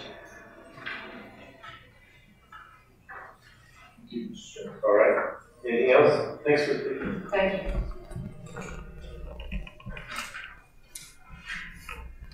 Okay. Commissioners, break or go on to resolutions and ordinances? I move for a 5-minute break, Mr. Chairman. 7 and a half. And a half. I'll second the 7.5-minute break. All right, clerk call the roll. Commissioner Romero? Yes. Commissioner O'Donnell? Yes. Commissioner Blankenship? Yes. Vice Chair Gallegos? Okay. Chairman Bell? All right. Thanks. You guys have a few minutes?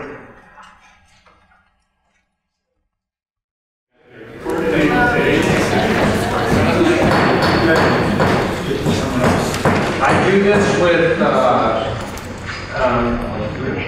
keeping in mind that someone that outranks us all as one of these is now in our presence. So, as we call it back to order, thank you for being here. Vice Chair Gallegos, you finished eating? Everything's good?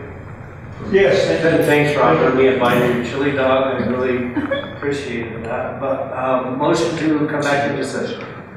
So moved. I'll second. Clerk call the roll. Commissioner Romero? Yes. Commissioner O'Donnell? Yes. Commissioner Blankenship? Yes. Vice Chair Gallegos? Yes. Chairman Bell? Yes. His mouth's still full, so we'll let him swallow. Mr. Chairman, I make a motion that we go back to item 7D. I will second that motion, Mr. Chairman. Okay, and that item is presentation regarding yearly update of cases and activities in a judicial district court, and an introduction of Taos County Criminal Justice Coordinating Council. Clerk call the roll. Commissioner Romero? Yes. Commissioner O'Donnell? Yes. Commissioner Blankenship? Yes. Vice Chair Gallegos? Yes. Chairman Bell? Yes. My pleasure. I ask Honorable Judge McElroy to make his presentation. Thanks for being here this morning. Good morning. Members of the Commission, Mr. Chair, Mr. Vice Chair, County Manager, County Attorney, the Chairman was flattering when he said that I had a gavel and outrank you all, but when you're all collectively here as a body, I certainly don't outrank you. And so I'm honored and privileged to be given this opportunity to come before you. In prior years, I tried to do it right after the first of the year, and I'd like to come annually to come and speak to the Commission and let you all know how we're doing with regard to the courts, since you're one of our biggest supporters. Make it possible for us to be here. You're our landlords, and so I greatly appreciate the work that you all do, and particularly work that Leandro and his staff does to put up with us and help us be able to function every day, every year. It's a very important function. You know, I talk about the court, and obviously you all have people who come here and meet with you, and we've had a lot of contentious issues come before you over the last year or two. And so people interact with government here in this chambers, but it's really in the courthouse where people have their closest interaction with government, I think, where they either are defendant, hopefully not, but defendant, or a witness in a case, they're litigants, and particularly we have a lot of people who come in as jury members. And so the fact that the county made it a priority, yes, Mr. Romero, you were on the commission then, made it a priority to make this facility available was a great decision, and it pays off in better justice from the courts as a result of your investment. And so I know how hard it's been and how expensive it is for you all to keep it going, but I really appreciate it. And I just wanted to tell you how much we appreciate Leandro and his staff, Richard Sanchez and his work, Mark Flores and his staff. They've done some really terrific projects for us this year. We've had, and I'll tell you in a minute, some changes in staff, and we've had a lot of moving around of offices, and they've done a really great job in helping us with that, painting offices when we needed it, and so that's gone above and beyond. And Richard worked with us recently. We discovered that the wiring in the building was not gone from the emergency generator into any of the plugs at the court, which was something that I guess was supposed to have happened when the building was built. And so when the power would go out, we would lose the ability to continue with our trials. And so with a good deal of trouble, they've rewired the emergency wiring from the generator into some plugs in the courtroom itself. And so that's allowing us to be able to keep jury trials going, or at least shut them down in a more orderly fashion if there is an emergency with regard to the electricity. So just those sort of things that sort of happen all the time are really important to us. And I was mentioning some changes that we've had. Some of you probably know Jeanette Royale. She worked here in the county for many years. She was our CEO for quite a long time, 10 years or so, since Judge Sanchez brought her in. She retired this year, and so we brought in Barbara Arnold. Some of you may have met Barbara. She was formerly with the Department of Health, and she was our drug court coordinator for a couple of years, and she did a really good job. And so we have made her our new CEO, and a lot of good things have happened since a lot of new energy has come in. And Julie Krupkowny, who's here with me today. Julie, so a lot of you probably know Julie. She's been around town a long time, and she worked for DFA and the DUI. Yeah, in the local government division. Had to do with the DWI contracts. And so Julie is now our deputy CEO. She's also working with the drug courts, and so we welcome Julie to the staff. And then some of you may have known Andres Trujillo. He was our CEO. He retired after 25 years, and so we have a new CEO, Pam Nye. She was with California courts, and she'd been born in Raton. Her dad was a miner, and so she her childhood was in northern New Mexico, and this was the chance for her to come back to New Mexico. And so we had the benefit of getting a really good, experienced court CFO as our new CFO. She's been there a year now, and she's doing a great job.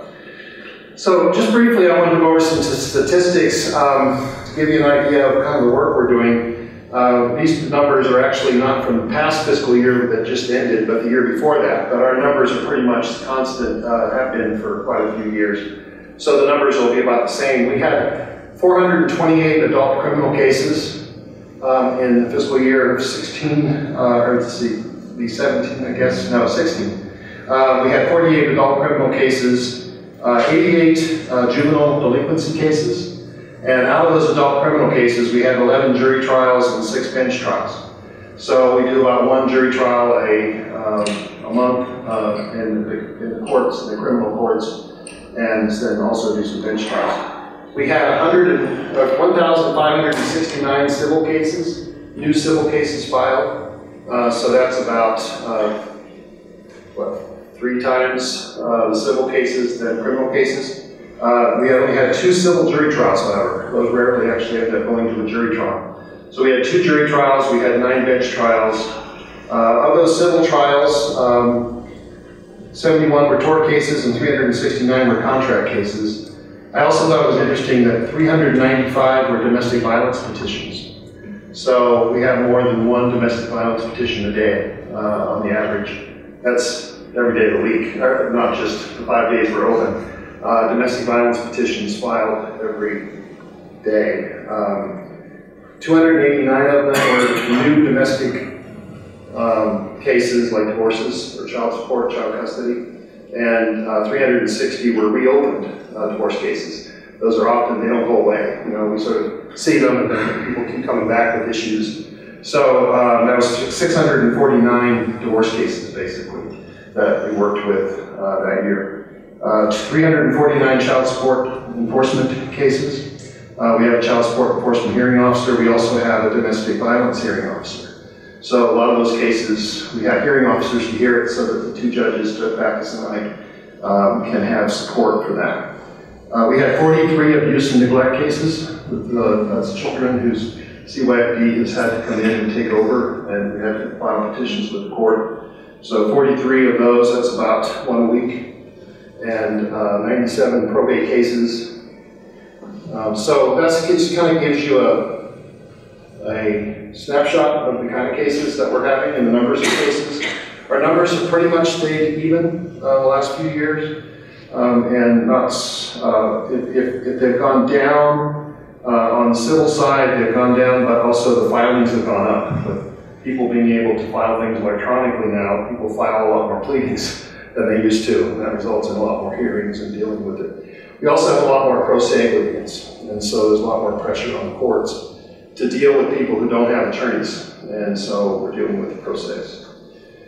We have 2 drug courts here in Taos County, the adult drug court and the juvenile drug court. The numbers on the drug court program, we had 47 total clients last year for the adult drug court program, 15 graduated. We had an average client base of about 18 clients in drug court, going along each week. And so since our inception of drug court in September of 1999, we've had a total of 478 clients and had 201 total graduates. Our Taos juvenile drug court, which I have to sadly report, we had to close this year for budget reasons. The governor's office and the legislature hasn't been as generous because of the money's tight, you all know how tight the state budget is. And so in order to be able to keep our doors open and provide for our staff, I made the decision that the juvenile drug court program had the smallest numbers and cost the most. And so we had to take those monies and use them for operations. But last year we did have juvenile drug court up until about the last month of the year. We had 14 clients total. We had 8 graduate, and the average number of clients were about 6. So since juvenile drug court started in May of 2001, we had 126 graduates, 276 clients. So we have a pretty good record in the history of our drug courts. So with regard to the facilities, I have to say, I've already said about how grateful I am about the way the facilities operate for us every day. But it's been 7 years since we moved into this building, and there's maintenance issues. One of the primary problems, which you all experienced as your monitors blinked on and off, are the interaction between the digital and analog components. You have a big box here, like we have in each of our courtrooms. We had somebody inventory it recently. One of our electronic specialists went through it and basically said, that's obsolete, that's obsolete. And when you have analog signals and digital signals that combine trying to talk to each other, you start having inefficiencies, and so then you start having glitches, and you have to restart whichever program is having its problem dealing with the information that's coming in whatever format it's not expecting. And so you end up having breakdowns, shutdowns, and they don't happen at the most convenient times, like when you're ready to take a break. They happen when you're ready to start an opening statement with a jury sitting there, or when you have 150 jurors sitting there waiting to be selected, and suddenly you don't have any facilities to be able to keep a record. And so it can be very difficult. And so we've seen that the need for a digital upgrade. Another thing that I've noticed with regard to the building itself, the courtrooms, it was designed at a time, things have changed since the courtroom was designed. You've seen in the courthouses, you've probably seen these people with the stenographer machines, right? And they sit there and they punch their buttons. Well, we don't use them anymore. They've become pretty much, unfortunately, obsolete. They probably had the best record. But they were very expensive, and people weren't getting trained in how to use that, how to do that technology, and to create the record. And so we've gone to taped records. And so we have monitors. If you're in a courtroom, you'll see somebody with headphones on. They're listening to the record being fed by the microphone into a computer that's the official record. So they're monitoring to make sure the record's being kept, and they keep a log notes of what's going on. You probably do the same thing here. They keep a log note of what's going on, and so then we have the log notes as a guide to the tape. And it used to be that the court reporters had to be sitting down in front of the witness, because they would watch the witness's mouth and they would be able to hear better. And they would do the transcriptions, so they would always be sitting down in front. So in the old courthouse, we had a little desk there, and my porter and the other people who were the monitors would sit there in front of the witness. We don't need to do that anymore. And so when this courthouse was built, they put the desk in front of the judge over by the witness stand. So it kind of dominates the courtroom. It's in the center of the courtroom, it's elevated. Those people now can sit off to the side out of the way. So what we're hoping to do at some point is to reconfigure the courtroom. And we were actually thinking, well, $30,000, $40,000, maybe we can squeeze at the end of the year a little bit of money out to do that. When we did it and we got estimates, we found out it was about $84,000 with facility built to be able to do that, plus security station in the courtroom. So it's over $100,000 to make those costs changes. And so we couldn't squeeze it out of our budget, one. And two, we started talking to Leandro, who's the expert when it comes to accounting, and we talked to our accountants, and they were like, well, if that's a capital improvement, who owns that capital improvement? If the court spends the money, it goes in the books as a capital improvement to property we don't own. And so it actually needs to go through the county because it's a county capital improvement. So if the county spends the money, then it becomes a capital improvement on their books. So it's really a bookkeeping matter, but there's that, and then there's some other issues just in terms of some of the doors, in terms of how they were originally built in the original building, and some other staff facility things. But a number of projects that Leandro and I have identified that need to be done are about coming up to almost $250,000. And of course, Leandro gulped and said, well, we can't do that. And so what I suggested, and what we've talked about, and I warned Leandro I was going to do this, was to ask the commission to consider joining with the court. We would work with Senator Cisneros and Representative Bobby Gonzalez and our representatives that represent this area to seek out capital improvement monies to help improve the courts here in the county. And so it could be a joint project if the county was able to come up with some matching funds. The legislature might be more willing to come up with some money. And so we were looking at that range, and we can adjust the numbers and decide to take things off to bring the numbers down. But anyway, that's one of the things that I wanted to come and speak to you about, was that to ask you to authorize Leandro to pursue that with our legislators and see what we could come up with in terms of the budget, and see what we think the legislature might be willing to contribute, and perhaps work with the Association of Counties to see if we could get some support within the legislature through them and also through the courts, because we do a lot of lobbying down at the legislature, and perhaps through the courts we could help with that as well. So that's one thing off my list. One of the things I wanted to talk to you about were some big changes that we're seeing. One is the importance of alternative dispute resolution taking the forefront within the courts. ADR is what we refer to a lot of times, mediation. You'll hear it referred to as mediation. I actually was just appointed in January chair of the statewide ADR commission. And I asked to get put on it because I wanted to learn more about it, and suddenly I was in charge.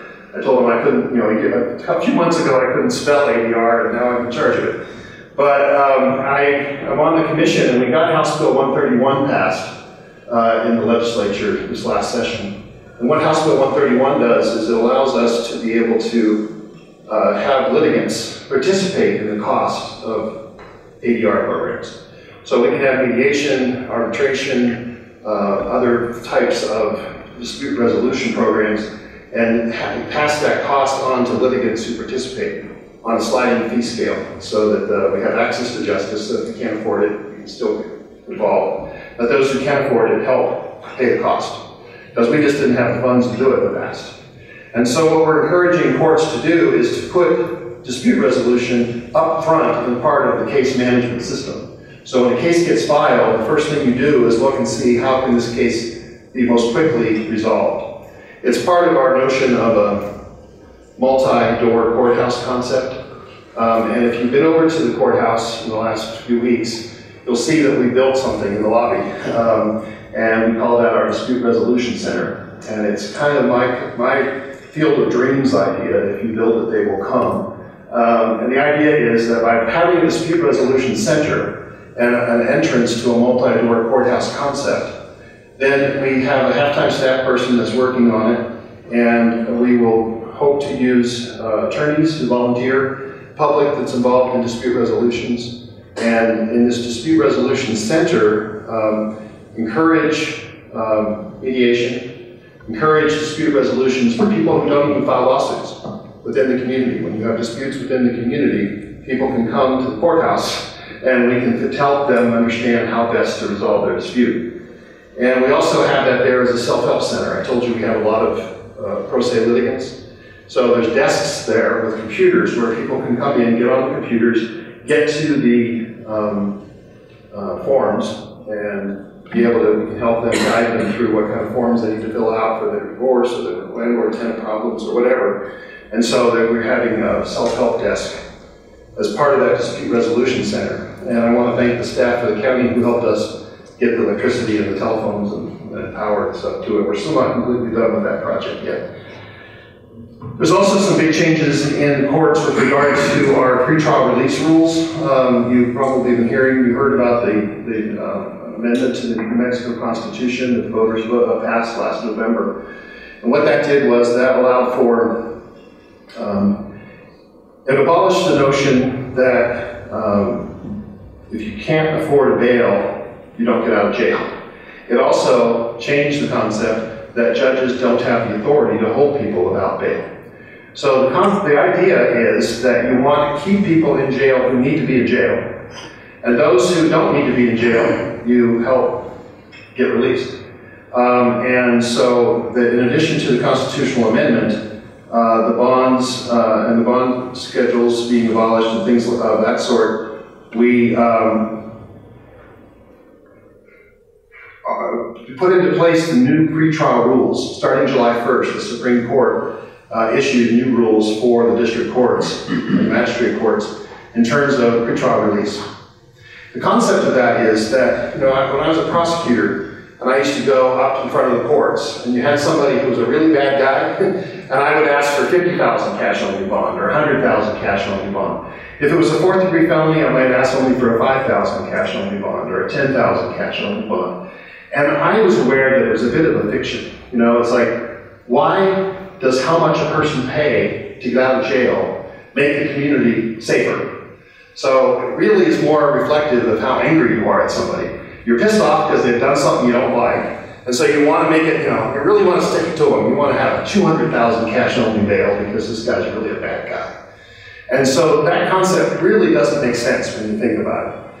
How much you can afford to pay to get out of jail? Only the rich people or the drug dealers who have lots of money were able to afford to pay those bonds, and otherwise they stayed in jail. It takes a lot of money to keep people in jail pre-trial, so you all know that. It fills up the jails.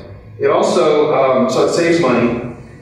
85 to 90%, there's been a lot of studies on this, 85 to 90% of the people who are charged with crimes will return to jail when they're told to come back to court. They'll also likely not recidivate or create more crimes. It's the 10%, the 15% that you got to focus on. And so if you just focus on those and don't worry about the 85 or 90% of them, you're better off. And recidivism rates are lower. More time someone stays in jail pre-trial, the more likelihood they are to reoffend. And if you think about that, if you're marginal, you have a job, you have an apartment, but you get arrested, and you end up in jail for 7 days or 14 days before you get released pre-trial, you probably lost your job. If you don't have money, then you probably lose your apartment. So you're homeless, you don't have a job, may lose your car if you have making car payments. And so then what happens? Well, it's not surprising that they would reoffend and commit more crimes. So, and not to mention those who have families, kids to deal with, the impact of pretrial detention is pretty significant. So we're working with, we'd like to work with the county on pretrial services. I don't know if Tammy's here, but Tammy Harmio's done a really great job getting a person in place to be able to provide social services for those in jail so that those who can get out, and those who need mental health treatment, those who need alcohol and drug treatment can get it. And so unfortunately, that person left and she's right now recruiting a new person, but I really support that and I hope that she can continue to do that. And we would like to work with the county on pretrial services. The program staff of only 1 or 2 people could make a huge difference. We had Artie Pepin here last week at the commission council meeting, and a risk assessment tool can be really terrific in getting information to the judges in this new pretrial release concept. If you're able to assess right away how likely that person is to not come back to jail, or not come back to court, or to commit violent crimes, then you're letting out, you're keeping in the ones that need to stay in, and you're letting out the ones that need to be let out. There's a tool that the Arnold Foundation has put in place in Albuquerque. I'd like to get access for it for Taos. It's a PSA, they call it. They allow for, they've studied 900,000 cases around the country and figured out what are the highest impact, or highest predictors of people who will not come back or would commit violent crimes. And so by identifying those, they can then find them through databases. So you don't have to do interviews of the inmates. And so that takes away the subjectivism of the interview, the need for training and money for people to do those interviews. So by using computer databases, you can determine how likely someone is to recidivate or not. And so I'd like to be able to get that in place and start using that here in Taos. Which brings me to my last topic, really, is the Taos County Criminal Justice Coordinating Council that was referenced on your agenda. Chairman Pembroke and Commissioner O'Donnell have been to meetings. We've had 2 meetings so far. This was something that Justice Daniels urged the chief judges of the various districts around the state to create, would be a criminal justice coordinating council. They had it in Albuquerque when the crisis was hitting in terms of cases not moving through the criminal justice system. They formed a commission down there, and it really has made a big impact in seeing successful progress in terms of the cases there. And so here in Taos, I pulled together the first group. It meets the first Thursday of every other month from 3 to 5 here in the chambers. And it's a partnership with the courts, both the magistrate and district courts, with local governments, law enforcement, and non-government organizations that work in the criminal justice system of Taos County. Last week we had Justice Daniels here to talk about the pretrial release programs, the new rules, the constitutional amendment, and Artie Pepin to talk about the risk assessment tool. And we had 58 people here for the commission, for the council meeting last week. It was a very good gathering, and I think what it shows is that people are willing to come together to help our system here in the county be more efficient. And so I request that you give the county manager the authority to approve an MOU. I've been working with Susan Baker on getting the language from an MOU that they use in Albuquerque. We have bylaws from the Albuquerque group. We have a public meetings resolution that we would adopt. And so we're working on getting the paperwork in place, and Susan's been helping me on that, so that by the next meeting, everything kind of passed through the attorneys, so that if the county manager would authorize certain members of the staff to participate in it, hoping the manager will participate, as maybe a few of the commissioners could come as well, that we can make it be a problem-solving system. When I talked to Leandro yesterday, I said, I really want people to come and work and participate. I don't want people just to come in and, blow their horn and then leave. We need people to sit down and realize there are problems and then compromise and work together. I think if we can get statistics from law enforcement, both the state police, the county sheriff, the other law enforcement agencies in the county, get it from the courts, get it from the jails, get some data that we can look at now, see what needs to be changed and what needs to work, so that when a year or two from now or 3 from now we put reforms in, then we can look at that data down the road and see if we've actually made any difference in the costs, the efficiencies, and in crime rates. So that's my presentation. I'm sorry it took so long, but I only come once a year, so like Santa Claus. So if you have questions, I'm happy to answer them. All right. Thank you, Judge.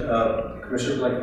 Thank you, Chairman. Thank you, Judge, so much for the report. Appreciate you coming here, of course, and thank you for your initiatives that you're working on to improve the judicial system. I'm especially interested in the pretrial services and the database assessment tool. It just seems like it's so important and useful. A tool to get in place, and so anything that the county can do to help with that, I'll certainly support.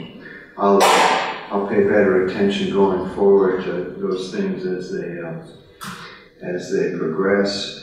The $250,000 estimate, that doesn't include going from analog to digital, or that did, yeah. It did include that. And only for the courts. Now, I've talked to Leandro, and he said that like here and other places throughout the building, they have similar problems, so he needs to look at that and see what it would cost for him here. Ours is only on Tuesday morning. Oh yeah, that's when the glitch comes in. Well, we have this woman, we call her the ghost woman, and we call her the little girl, and she's up in the hallway of the courthouse. And every time something's happening and people are all upset, the little girl throws a tantrum. And when she throws a tantrum, all of her systems go kaflooey, and so now we have somebody up there we can blame. So you hear that the courthouse is haunted. That's the basis of that. December on Tuesdays, so we get to our meeting. Yeah, it was Commissioner Blankenhorn, I think ours was like $46,000, and that was an 18-month-old estimate, so it might be more now. But seems like that might be the single highest priority if we're going to invest capital, huh? Yeah. Is that right? I would think so, yes. One more. That's an alarming number of domestic violence petitions. Do you have any idea how many restraining orders actually come out of all of those petitions? I don't have that number here. I've wondered the same thing, and I think I'm going to ask my staff to go see if they can look at that. I would guess that at least half, if not more, end up with restraining orders. We do a restraining order, and then we do a 10-day hearing. So then the question would be how many after the 10-day hearing ends up still staying as a restraining order. So you have the temporary and the permanent restraining orders, so those numbers might be different. But it's a lot of work.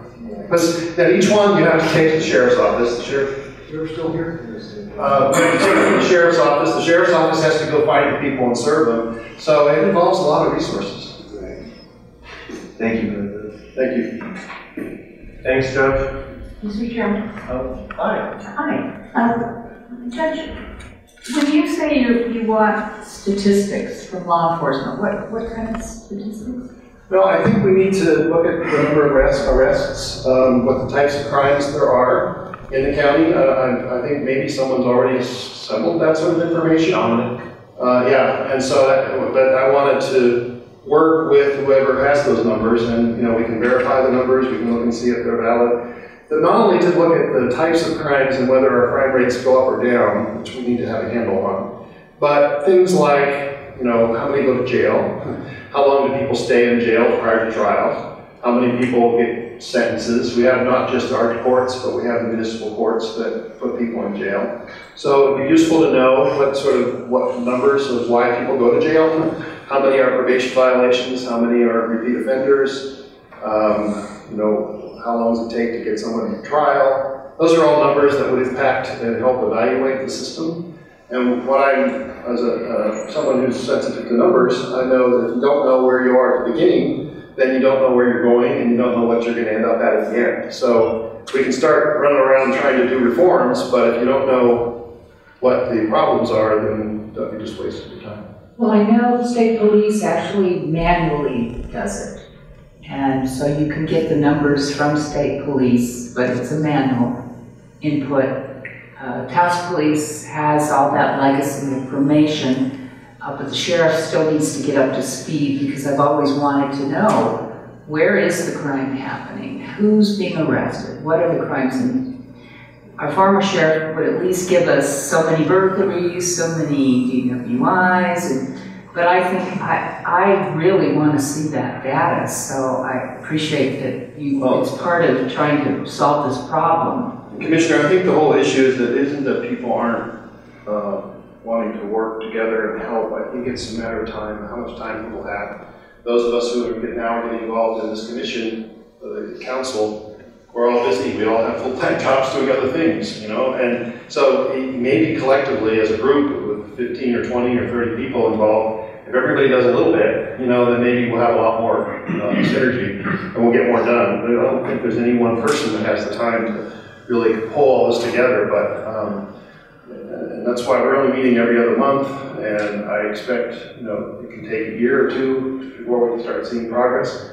So I don't expect miracles overnight, but I think it's a start. Having everybody in the same room is just an accomplishment, and that was the goal to start out with, and then we've kind of achieved that. As soon as Susan and I can get the documents together, then we'll have a legal foundation to keep meeting. And what I thought was interesting at this latest meeting was Artie Putnam talked about how Bernalillo County, once they got their numbers down in the jail, they were able to use that money they saved to create residential housing, halfway house, whatever you call it, which is really actually quite brilliant. We might be able to do that too, eventually, if we could get our numbers down in the jail. Thank you. Thank you. All right. Catch you out before lunch, Judge. Great. Thank you all. Thank you.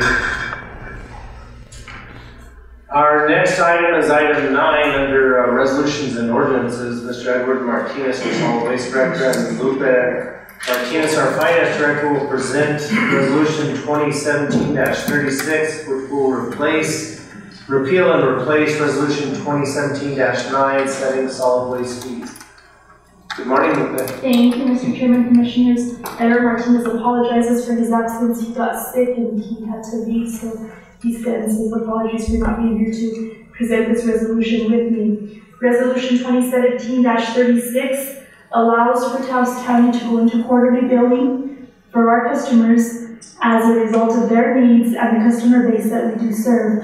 Nothing else in the resolution changes other than we are allowing for a non-county resident to purchase a punch card for a 6-month period in the amount of $120.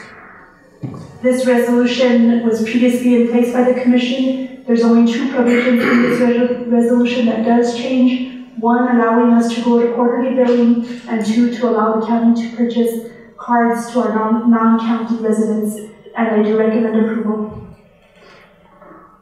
That's really good changes, especially the quarterly.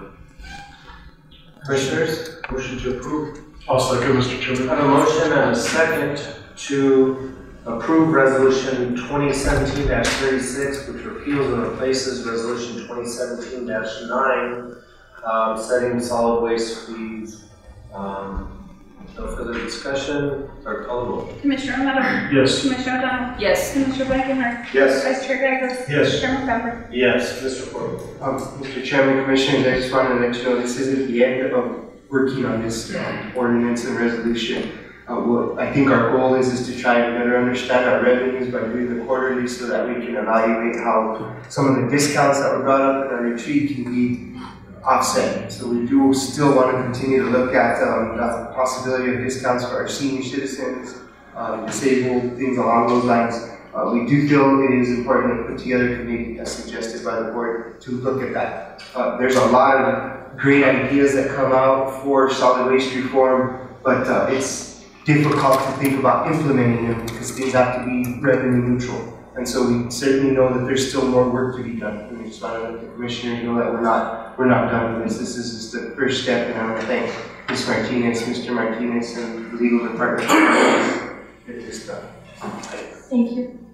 Okay, item 10 is contracts, agreements, MOUs, and bids. These are all discussion, consideration, and decision unless otherwise noted. First being the approval of the second amendment to non-exclusive franchise agreement between Taos County and Waste Management of New Mexico, and that will be presented by Mr. Cordova and Mr. Martinez is absent. Mr. Chairman, Commissioners, basically our franchise agreement allowed for potential increases on a yearly basis based on either the CPI or a fuel increase. We did get notification from Waste Management this year that they were going to be acting on the 3.5% CPI with no increase based on fuel.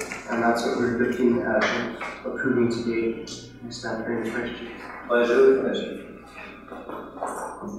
Motion to approve. I'll second, Mr. Chairman. I have a motion and a second to approve the second amendment of the non-exclusive franchise agreement between Taos County and Waste Management of New Mexico, Inc. Hearing no discussion, clerk call the roll. Commissioner Romero? Yes. Commissioner O'Donnell? Yes. Commissioner Blakenher? Yes. Vice Chair Gagos? Yes. Chairman Bauer? Yes. Next is item B, approval of contract TCC 2017-49, a contract between Taos County and Northern Mountain Constructors, Inc. for Witt Road improvements. Hard for me to say, and I used to live there. This will be presented by Mr. Ramon Pacheco and Mr. Rick Javier. Good morning. Good morning, Chairman, Commissioners. Presenting the contract for the Witt Road project to begin on. It's supposed to be a 3-inch overlay, approximately 4,760 feet, 22 feet wide. Very nice. $202,264.63 ERT to Northern Mountain Constructors. Pleasure of the Commission. Mr. Chairman, I make a motion that we approve contract TCC 2017-049 with the change of the termination date when construction ends to reflect August 31st. And also on page 1, item D, to reflect the current Public Works Director. Okay, do I hear a second? I'll second, Mr. Chairman. We have a motion and a second with amendment to approve contract TCC 2017-49 between Taos County and Northern Mountain Constructors for Witt Road. Further discussion? Mr. Chairman, just a quick question, the source of money for this? Mr. Chairman, Commissioner Romero, there is a DOT grant of approximately $52,000 and $52,264.63, and the other $150,000 is what's earmarked off of the 399 fund for the current fiscal year that we're in. Okay. Clerk call the roll. Commissioner Romero? Yes. Commissioner O'Donnell? Yes. Commissioner Blakenher? Yes. Vice Chair Gagos? Yes. Chairman Bauer? Yes. Thank you, Ramon. Item C is approval of contract between Taos County and Honeywell for lighting controls in the ATGDC Administrative Complex. Mr. Richard Sanchez. Chairman, Commissioners, what you have before you is a contract for Honeywell to upgrade our lighting controls. There were some issues that there were just issues in the jail and in the juvenile detention. Some of the actual mechanisms are no longer available for us to purchase and do maintenance. So this would bring Honeywell in, and they would bring all the lighting controls that we use currently for parking lot lights, detention lights, hallway lights, etc. into Honeywell 100% products. Right now we have a half Honeywell, half Siemens, two different manufacturers. The Siemens parts, which are the actual switches right now, not the controllers, are no longer being manufactured, so they're getting tough to get a hold of. We had to purchase a few over eBay, from eBay, which is not really a good procurement. And so this would bring us all into Honeywell, who is our main maintenance vendor, and also does our building management controls for the whole facility. Makes sense to me. Pleasure of the commission. Move for approval, Mr. Chairman. Second. I have a motion and a second to approve the contract between Taos County and Honeywell for lighting controls at BDC and JDC and the administrative complements. Thank you. Hearing no further discussion, clerk call the roll. Commissioner Romero? Yes. Commissioner O'Donnell? Yes. Commissioner Blakenham? Yes. Vice Chair Gagos? Yes. Chairman Bender? Yes. Thanks, Rich. Thank you. Thank you. Okay, and you may be called on this next one. This is approval of contract between Taos County and Phoenix Mechanical for labor material design and construction for the Philadelphia Senior Center. This will be presented by Mr. Mike Trujillo, our Senior Director, and possibly Ms. Amanda Ryle, his grants coordinator. Hi, Mike. Good morning, Mr. Chairman, members of the commission. We were able to receive in 2014, when we took over the program, I worked on getting the old building repaired as they needed maybe repairs when we first took over. And we were able to acquire, through voter approval, $316,500 to make repairs to that Philadelphia Senior Center. So now we're in the process of getting a contract together with Phoenix Mechanical to actually do the work. So other than that, I stand for questions from the commission, if there's any. I'm happy to see you starting to spend. You worked really hard to get all this money in now. I hate to lose it. I know. Pleasure of the commission. Move for approval, Mr. Chairman. Second. I have a motion and a second to approve the contract between Taos County and Phoenix Mechanical for labor, materials design and construction in the Philadelphia Senior Center. Clerk call the roll. Commissioner Romero? Yes. Commissioner O'Donnell? Yes. Commissioner Blakenham? Yes. Vice Chair Gagos? Yes. Chairman Bender? Yes. Thanks, Mike. Thanks, ma'am. Mr. Chairman, I should have asked for amended a motion to just clean up the spelling in number 1, scope of work. There are like 3 items misspelled in that.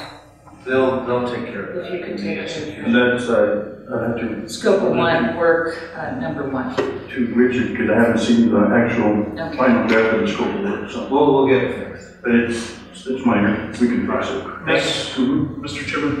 Yes. Speaking of the Lovato Center, Lovato building, the town deeded it to Taos County, the county, with reversion clause. That it doesn't become a center, it goes back to the town. Just to let you know, we also acquired $1.275 million for a new center that we're actually waiting on the grant agreements for construction. So, Mr. Chairman, Commissioners, if I may, Mr. Trujillo. Mr. Trujillo brought this to my attention, sent me a copy of the deed in the last couple of weeks, and I agree that there's a reversionary clause. There is a risk of losing that building if it's not continually being used as a senior center. And I did bring that to the county manager's attention as a legal issue. are we gonna try to change that, attempt to change that at some point? Because we're investing a lot of money in that.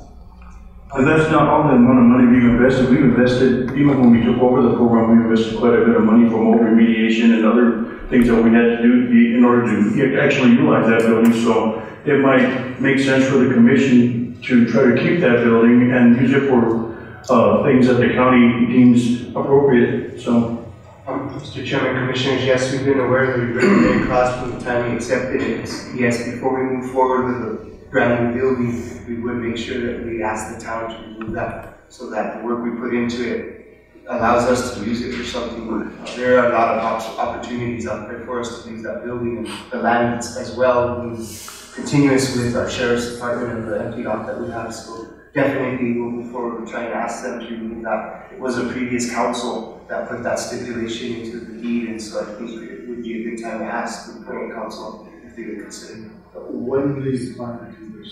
We will work on, I'll try to move forward on it immediately, let the board know as we go. Okay. All right. I have one, two. Those are on the consent agenda, so unless it gets pulled, it will go right through. So now at this time, item 11 is our consent agenda. I will read each item, provided our monitor stays on. And at the end, I'm asking for one motion and a second to pass all. If there's any question the commissioner has on any one item, we'll pull that out and vote on the others as a body. So item A is approval of contract with North Central New Mexico Economic Development District Non-Metro Area Agency on Aging for Nutrition Service Incentive Program Agreement. Item B is approval of direct purchase of services vendor agreement. Item C is approval of an agreement between Taos County and Santa Fe County for housing and detainees. Item D is approval of contract TCC 2017-052, a contract between Taos County and Northern Mountain Constructors Incorporated for road and construction materials. Item E is approval of a contract between Taos County and MTC Incorporated for road construction materials. Item F is approval of grant agreement for litter control and beautification grant number 18-418-6002-0027. Item G is audit engagement letter for period ending June 30th, 2017, REDW LLC. Item H is approval of the agreement between Taos County and CHP Business Associates. Item I is resolution 2017-37, which is a resolution authorizing requesting participation and funding with the New Mexico Department of Transportation fiscal year 2017-18 local government road fund program co-op CAP funding cooperative agreement. Item J, final item, is resolution 2017-38, a resolution authorizing requesting and participating funding in the New Mexico Department of Transportation fiscal year 2017-18 local government road fund program co-op SP funding cooperative agreement. That is the consent agenda as presented to the commissioners today. We have a motion to pass. So moved. Second. A motion and a second. No discussion can occur. Mr. Clerk? No. Okay. I'll ask the step.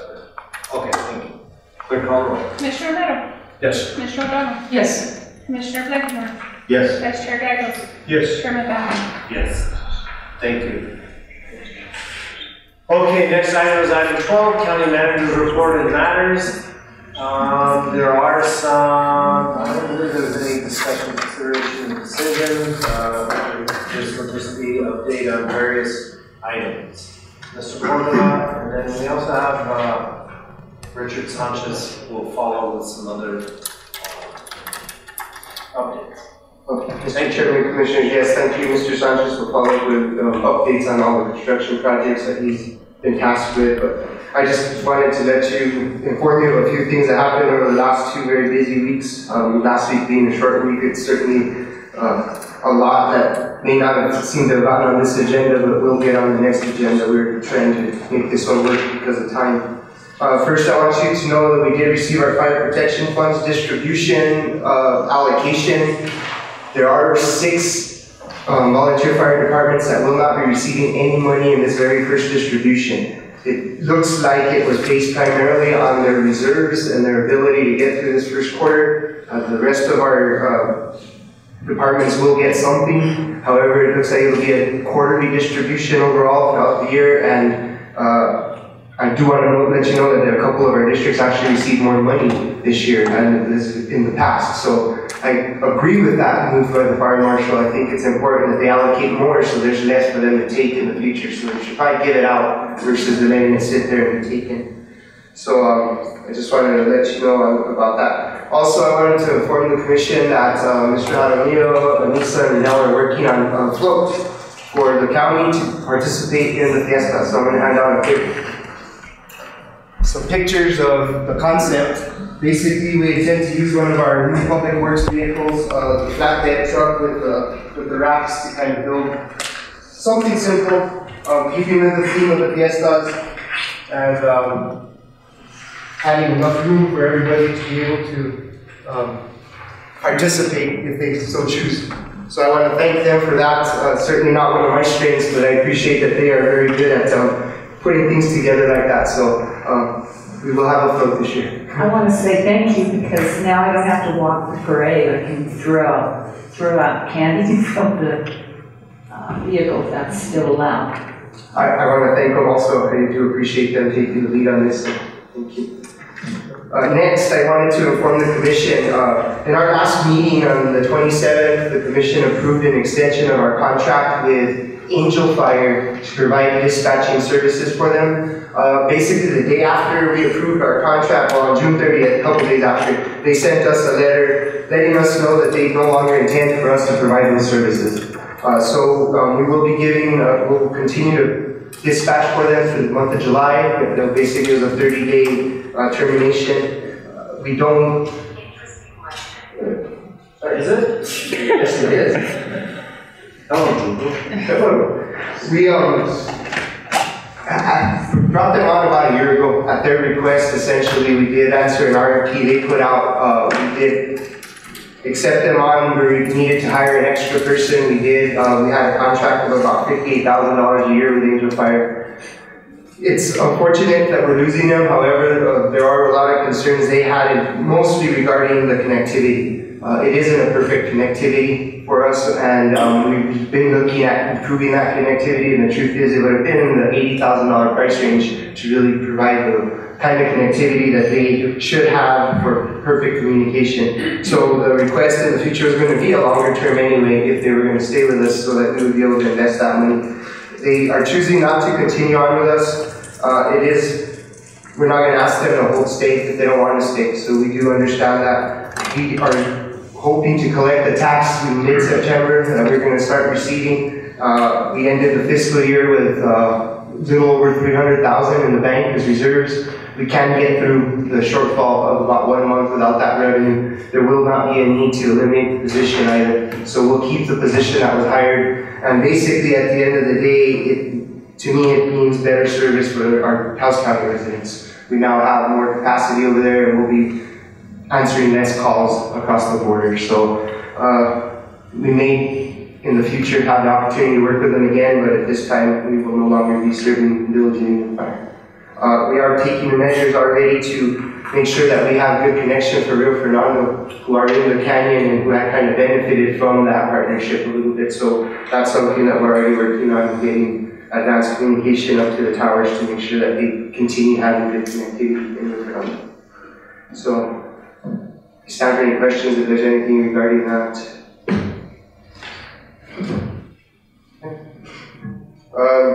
Moving on, I also wanted to inform the board I met with some of the new board members of Stray Hearts last Friday afternoon.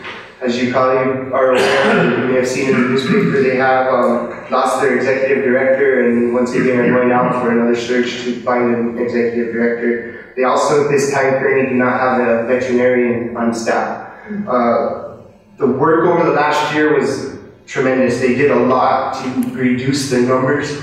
They did a lot to increase spay and neuter, and they had gotten to the point where no animal was leaving the shelter without being spayed or neutered. All goals of the commission and all requirements that we had put on them. So even though they do not have an executive director, again, kind of the same place they were about a year ago, things have improved tremendously at Stray Hearts. We do have an agreement with them. We'll continue on that agreement, but we're also working with the town and their board to identify future partnerships. The town of Taos had been in negotiations with Stray Hearts to purchase their building and the shelter. So if that finalizes, we may need to change our relationship with the town and Stray Hearts. So just informational on that. We need to plan a work study for our capital improvement process. And so we are kind of coming down to the end of the month where we need to adopt our final budget. And so I wanted to throw out a couple dates for the commission. We do have a regularly scheduled meeting on the 25th that we had asked to have based on the July 4th holiday last week. We moved that meeting to today, and then the 18th to the 25th. So we have the 18th available as a Tuesday. That would be a little tight for some year-end numbers to get everything from the treasurer, but it's possible. I would rather suggest either the end of next week or maybe do the work study on the 25th and a special meeting to adopt the budget on a different day. I kind of stand for any ideas from the board, but what we would like to do is have a public hearing on the capital improvement process. We are basically a year ahead now, which is something we've been working on for years to get a year ahead. So what we're looking for from the board and from the public are ideas for next summer and the summer after that in terms of road projects. We have a pretty good idea of the equipment that we need or have replaced over the last year or so also. And so that's another thing we're asking the department heads to tell us their equipment needs or one-time capital needs, and we'll incorporate all that going forward. So any concerns about the dates of, say, the 20th or the 21st next week? Units at the 25th as well? The 25th is a possibility. We could probably have a work study or public hearing after our regular meeting, but then that would require us to have a special meeting to adopt the final budget later on, probably on the 30th, following Monday, or that Friday, the 28th. So the other days that you threw were the 20th and the 21st? The 20th and the 21st. I'm out of town the 19th and 20th. 19th and 20th. And the 26th, 27th. Okay. I'm available the 21st. The 21st, do we have a preference on time? We could do it morning, afternoon? Morning. Morning, 9 a.m.? It's on Friday. It's a Friday, yeah, it would be Friday, 21st. Okay. We'll let you know final notice on that, and I appreciate you guys giving me some dates, but at this time it sounds like Friday the 21st would be a good time. 9 a.m. We'll advertise it as a public hearing, and it'll be a work study for us for discussion, and that way we can really look at our capital improvement, let you know some of the things we've done and where we're at in our next steps on projects. Next, I wanted to let the commission know that Anissa staff worked really hard to put together a release of the tax increase that went into effect July 1, but I also need to apologize as your manager for not doing it sooner. I really felt that I dropped the ball on this and we should have put something out in June to alert our businesses throughout the county that this tax effect was going to take effect on July 1. So we didn't get this out to people till July 7th, so unfortunately the very busy 4th of July weekend may have affected some business owners that didn't know that their tax went up. And I do apologize for that. Being a business owner myself in the past, I understand how that could be detrimental, and we did get something out on the 7th and hope that every business out there knows that the rate hasn't increased at this point. And please, commissioners, if you need to spread the word, let them know we do have a release with the updated rates for them to know and to be able to implement. So I will take full responsibility for not getting that done sooner, and I do apologize again. Mr. Chairman, the state doesn't notify them? They don't. They basically publish it early. So in April they published the rates so that it would be available on the website for any business that went out there and looked. When I owned my business, I just naturally looked. That was one of those things I couldn't help but pay attention to. But still, it would have been a good public service for the county to let the businesses know that prior to it being implemented. So I apologize for not getting that public service out sooner, and it's a lesson learned. Can we put it on the website, Mr. Chairman? Definitely. We'll add that to the website. Are you placing it in the form of an advertisement in the Taos News, or how does it work? We released it as a press release at this time. We didn't do an advertisement, but we would also like to, when we have our contract renewed with LMNOC, we'll put some public services out there as well to let people know. But we can look at maybe an ad in the future. The town of Taos also, and I want to thank the town, did a release as well of the tax rates. Renee Lucero sent something out, and her email stream is pretty fast, so I think it hit the majority of everybody. Yeah, there was a pretty good outreach right after the fact, but yes, we'll continue to see how we can get the word out.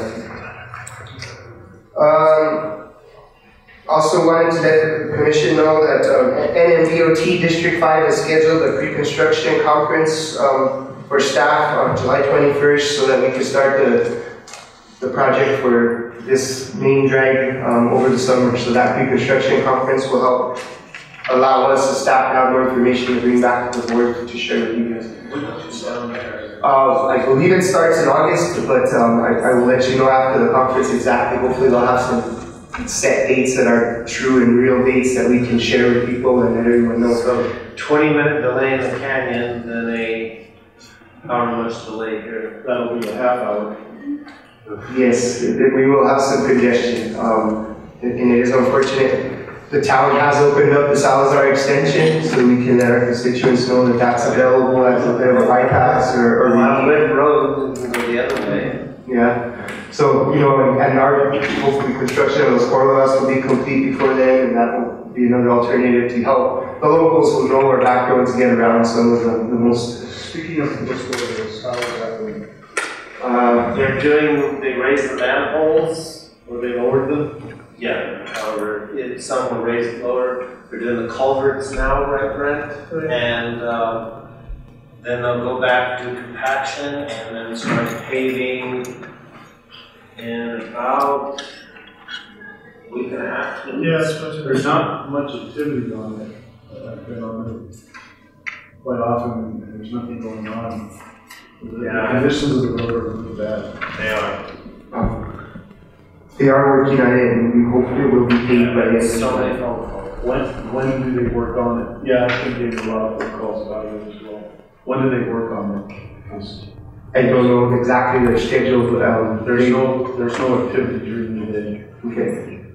We'll follow up. I mean, we know that they're moving along in the pavement schedule, so we hope that they will be complete. But I'll follow up with that and find out what the delay may be.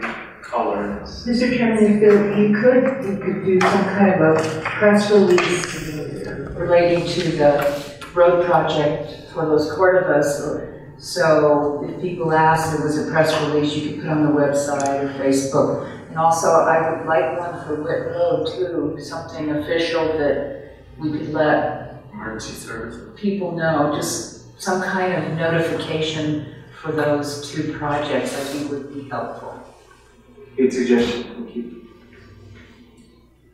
And then the last thing I wanted to mention, kind of complimenting what Judge McElroy brought up, we also are looking at digital upgrades. As we all know very well, there's some problems in our system, and a lot of this equipment is over 7 years old with the construction of the building, so that is a major initiative for us this year.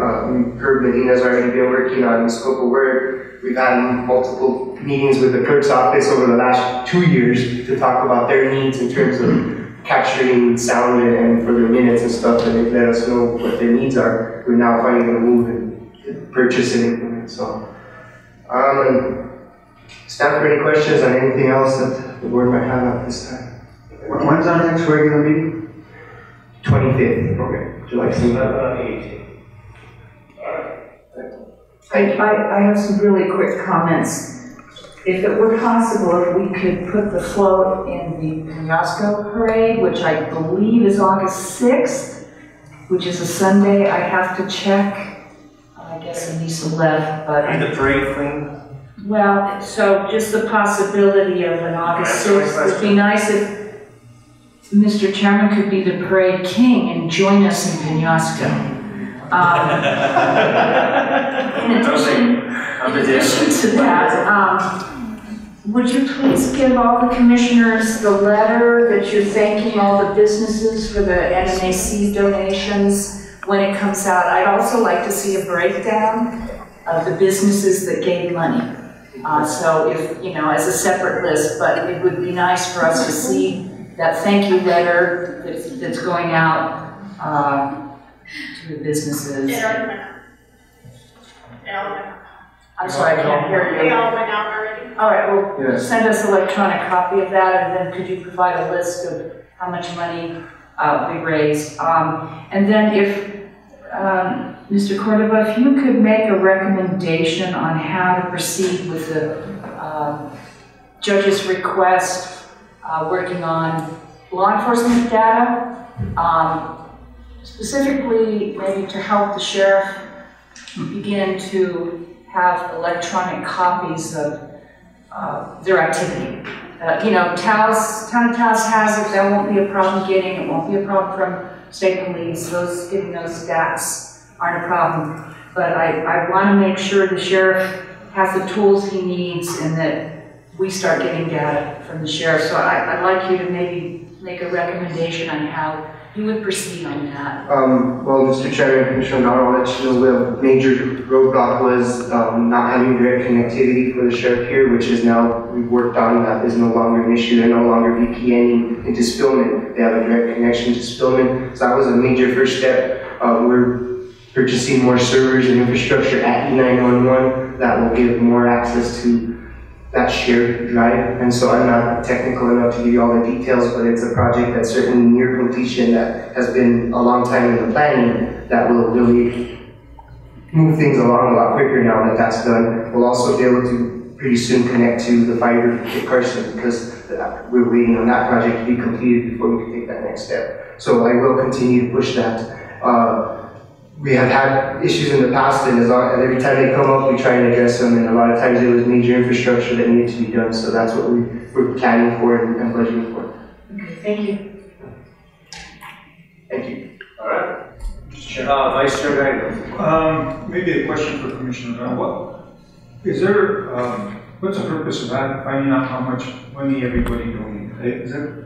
Oh, I was just curious. I just wanted to know. I don't have all the numbers here. Oh. Some people haven't given us they're still What they emailed, so.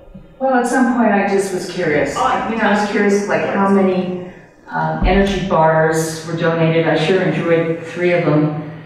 I'm just curious. Down to 1, so I don't know how that works, but if I donated, I mean not everybody has to know what I donated. Kind of public record at this point, so. Anyway, it's just. Start criticizing businesses do. No, it's just a curiosity. We talked because it wasn't put into the general fund, it was like a donation to the country club. Yeah, I just kind of want to know what the numbers ended up, that's all. Okay. Thanks. Next item on the agenda is item 13. That's Commissioners' Reported Matters. Oh, I'm sorry, I forgot you, Rich. This was the Richard Sanchez show today, and I closed it early. Sorry, Rich. Item B is update on outstanding construction projects. Outstanding or outstanding? Outstanding, I think, I hope. I'll start from the north and work my way south. Repairs to the Melania Fire Department were done, and they look really well. They've been reusing it. I was up there checking it again. Hasn't had any more settlement. The project's closed. It looks real good. Melania Community Center. My cross is done. We have a temporary CMO. It is occupiable. The building inspector did have 2 issues. Vinyl base, which is not a life safety requirement, but he would like vinyl base on the building. Also cracks that are in the floor, a few of them are trip hazards. We do have a little grant that just got reauthorized and have budget, so we have asked them to give us a temporary certificate of occupancy with 30 days to do the crack repair and get the vinyl base. We're already in the process of getting quotes for the materials. Staff will do the crack repair. We'll get some local flooring contractor to do the vinyl base on it. Along with that money, the exterior doors need to be repainted. We'll get the quote for that. We need weather stripping. We'll also rekey all the locks on the outside and the interior, so the fire department will have their keys. The community center will have their keys. There'll be 1 master key for facilities in case of emergencies, and they should be able to start occupying the space in 30 days. Central Community Center, we have. I have a question. Do you have somebody to run the Melania Community Center? That's beyond my knowledge. I don't know what's going on up there. All I know is I have an occupiable building. Mr. Chairman, at this time, no, we do not have anyone. We will handle it in-house until we have the CO, and we can then look at opportunities at that time. But there is a group of individuals that are interested, however, they are not sure what role they would play, and so we'll look at it once we get the CO. Thank you. Okay, moving down south, Central Community Center, we have a little bit of money. We did some lighting upgrades, some maintenance on their heating, on their heaters throughout the facility, emergency lighting, that kind of stuff. San Cristobal Fire Department, bidding is in process. Site work has started by Taos County staff, and we will be probably doing backfill and compaction in the next couple of weeks now that the fiscal year is, as we can get contracts for soil density testing and rental equipment. The historic courthouse in town, design work is moving forward. Conrad Woods is meeting with CID, different part of the fire, and those design documents are slowly moving. We'll probably have something to look at maybe in a month or so. Rio Fernando Fire Department. Design documents are almost done. We were waiting for the structural drawings from the building manufacturer. The building's been ordered, so we should have their documents so that our design team can finish the foundation documents. Mr. Chairman, when are you going to move that portable building out of there? Now that we, into the new fiscal year, we're getting quotes for relocating the portable building down to the armory. We will also have to rewire it and make sure it's all handicap accessible as part of that relocation. Veteran Cemetery. You anticipate that move in 2 months? You give me a deadline on that? I would say 90 days. I mean, we're just trying to get the quotes and then we'll have to also do some design work on it. If there was any way this thing could be in by winter, that would be great. The Rio Fernando and their new metal building. I would love to have them in by, I would love to have the ground broken and the concrete in by winter, but the way the bidding process has been going lately, I don't know. I honestly don't know. Moving on to Veteran Cemetery. It is fenced on 3 sides. We did, that's 2,000 linear feet of ornamental fencing. It looks really good. The commission this morning approved the front, the west side. We already have the quote for it, and so the contract's in process and will be presented to you guys on the next regular meeting for approval. We won't have the front done for our ribbon cutting, but the money's there, and so we're moving forward on that. Mr. Chairman, when is the ribbon cutting? Ribbon cutting? When? Tentatively August 11th. Yeah, we're still tentative, but it's August 11th is where we're shooting. And how practical would it be to put the internment mausoleum in this fiscal year? You mean the internment shelter? Yes. We don't even have, that's one item that we don't have a design for. The internment shelter is a fairly simple structure. If we had another $100,000, possibly could happen this year. We don't have $100,000 on. Currently, we're working on infrastructure.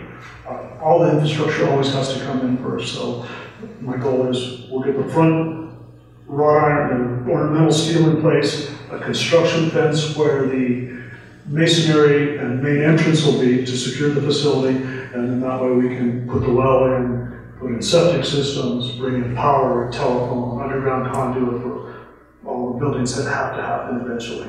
I'm wondering, Mr. Chairman, that's what I'm asking, is this an unrealistic request for the $399 capital improvement for this year? So I'm wondering if you could work up a budget for all these infrastructure to see if, you know, this would be a $399 request for that internment shelter. It's just a thought here. I wouldn't even, I mean, the natural progression of the project, the internment shelter would be one of the last things that happens. Because the requirements for a national cemetery, you don't bury the coffins in the ground. Basically, you dig up the whole site, you put in crypts, concrete crypts that are side by side by side by side, and then you bury it all up, cover it back up. You end up with about 2 inches of soil and the sod only. And so when you inter somebody, basically you just cut back the sod like carpet, roll it up, scrape off a little pile of dirt, you lift the lids off, and you bury the individual or the spouse or first or second, and then cover it back up. The internment crypts, the Veterans Department is requesting, they prefer to have the double crypts so that spouses can be buried in the same hole. And those crypts run between $300 and $400 a piece The first 10 acres that we are developing, after you deduct the roads and everything, will have somewhere between 2,500 burial sites and 3,500 burial sites. At $400 a crypt, that's $1.2 million just for the crypts. Okay, Mr. Chairman, I'm sorry, what I meant to ask you was the mausoleum that Lieutenant Governor Richard Sanchez asked that we dedicate to General Baca's son. I'm talking about the ashes. What do they call it when you have a place where you put people's ashes? Oh, Calibarium wall. I'm sorry, what? Calibarium wall. Those are less expensive. We do have, as part of the design, there is a wall for cremated remains in the design. It can go in before or after. That's what I'm talking about. That's strictly up to the commission. They're prefabricated units that sit on a foundation. So it's something that we could put in a small section, but whether we're going to bury somebody right away, okay, I'm talking about the Calabrium walls, yeah. Could you get a price estimate on that for us? I can. Okay, thank you. Anything else? Any other questions from the audience?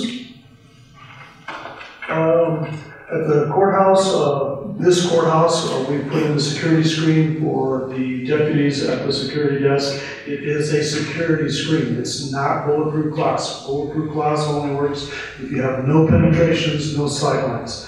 So they do have a screen. It's in place and it's all done. It's ready for the second machine. The second X-ray machine is on site. The Sheriff Holgate had brought it up. We have it in storage. It needs some repair.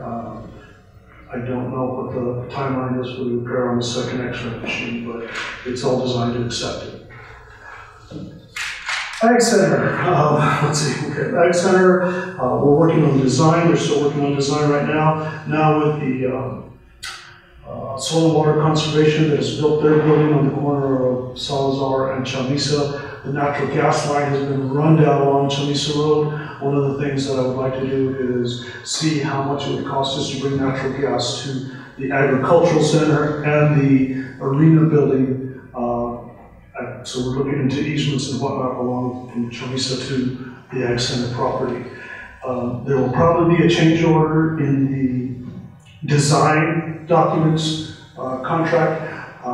Meeting with Mr. Henry, I took him out there. Every time I go out there, I find more and more stuff that we have issues. We have some connection issues between the addition and the arena. They were supposed to be bolted.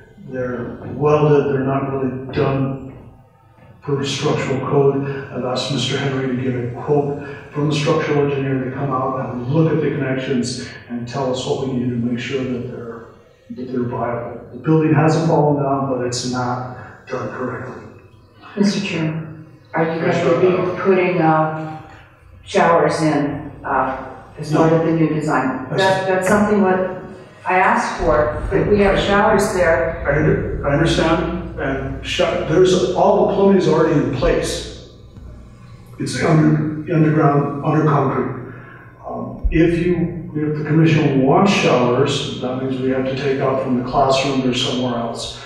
The way it was designed back in 2008, I think is when it was done, there were no showers. It's multi-stall bathrooms, a mechanical room, classrooms, and a snack bar kitchen area. You just said you're working on a new design. Well, not a new design, but upgrade to meet building code requirements, egress, fire, life safety, electrical, structural. The arena has several issues. The minute you start something significant on a building, then you have to bring the rest of the issues up to code. Okay, that's fine, but Mr. Chairman, I don't know how many times I asked we put showers there. I'm thinking for emergencies, when we have to use that facility for evacuation, whatever. I really think we need showers there. I think we need to plan for these kind of events, so I'd like to know what the extra cost is. I don't care about the plumbing. This project has just dragged on for years, so whatever you can do. I really want to see some showers in there. Thank you, Commissioner O'Donnell.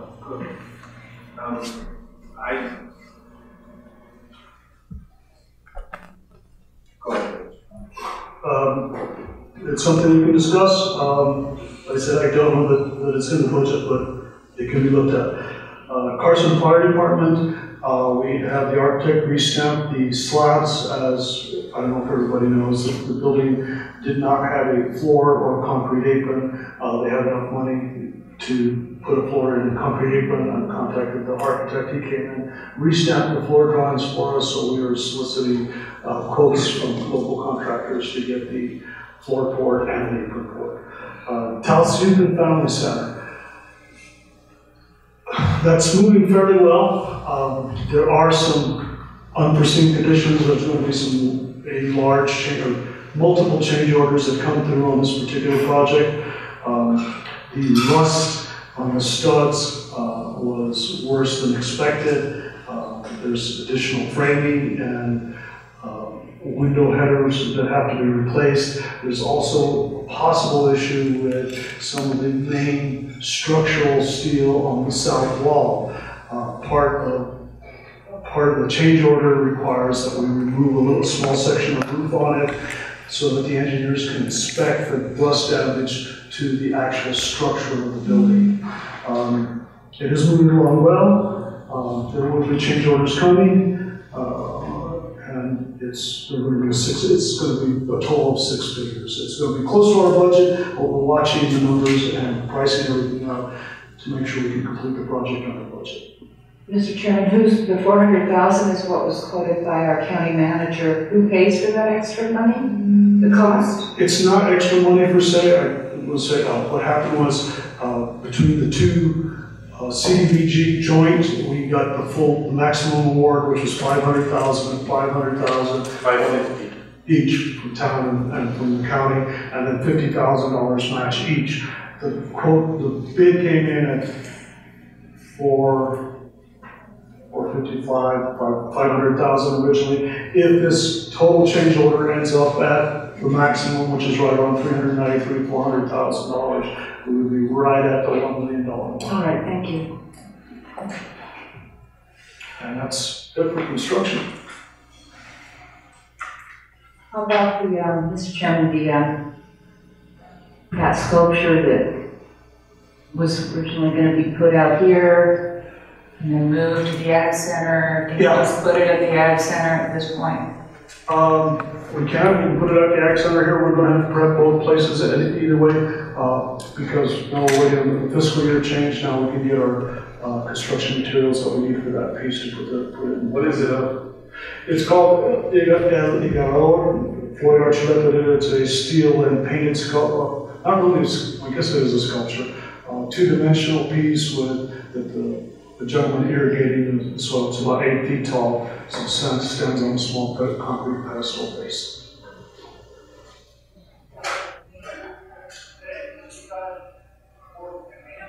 Any other questions? No. All right, thank you. Thanks, Rich. Next item on the agenda is item 13, Commissioners' Reports and Matters. New business to be considered at a future meeting. Commissioner. Mr. Chair. Vice Chair Geiger. To the whole commission, I respect your ideas or your position in certain things of the projects that we have, but I don't think we should be directing staff or construction management or public works or facilities managers to do certain things unless we've all agreed to what we're doing on these sites. Respect the idea of having bathrooms, but are we doing this for request of one commissioner, or are we doing it for the commissions? Do we as a whole commission agree to put in bathrooms? I mean, let's make this sure that everybody knows that the direction is coming from this commission body as opposed to special requests. I could ask for certain things in Amalia, but I'm not going to ask for anything other than basic things that we need to get that facility done. I didn't ask for new pave or anything like that, so I specifically asked for that. So I respect everybody's ideas and opinions, but as a whole, this commission needs to work together and give me direction to staff, department heads, so that they know exactly unified what we want out of these projects. Because I didn't think there were going to be bathrooms. I didn't know there were going to be bathrooms.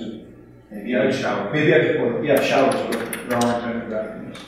Whatever the case may be, I think we should just make sure that we as a commission, this is my announcement for future meetings, for new business. Let's put it on there, make it quick discussions, or if we have to have some kind of additional meeting, I guess, to do that. You know, I'm not in favor of 5 meetings a month, but if we have to get to this point to be unified, let's do that, because it's not cool to be sending people out on certain projects and then not everybody's aware of what's going on. Well, that's my announcement, and that's my future business. Okay, anything else, Commissioner? Yes, let's put the item regarding the showers on the next agenda to have a vote by the commission and get a cost estimate for a change order. Thank you, Mr. Chairman. Okay. Anything else, Commissioner? Mr. Chairman, Commissioners, I did want to make note of the fact we have a 1:30 meeting. It is a public hearing, and I wanted to explain the process if I could. We have do you want to do it at the I'm sorry, go ahead. Okay. Okay, and I can explain the process then, but it's a public hearing, even though we're not receiving public comment. It's the first step of a public hearing involving a land use application, a quasi-judicial hearing. So we need to be back here promptly at 1:30.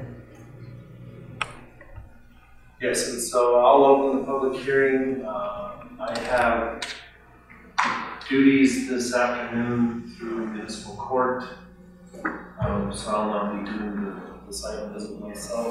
I'm familiar with the general area where it is, and I'll leave it at that. So I'll open it, and I'll ask Vice Chair Gallegos to close the public hearing when you all get back. Mr. Chairman, given the hour, I'd like to make a motion that we table item 14. Or, I'm sorry, that we postpone item 14 until the next meeting. And Chairman and Commissioners, I wasn't aware this was going to be on the agenda, and since it involves my office, I just would request that I could be part of the executive session and we have knowledge of it next time. But given the time and we have to have lunch, I'm going to make a motion that we postpone this until July 25th, item 14A.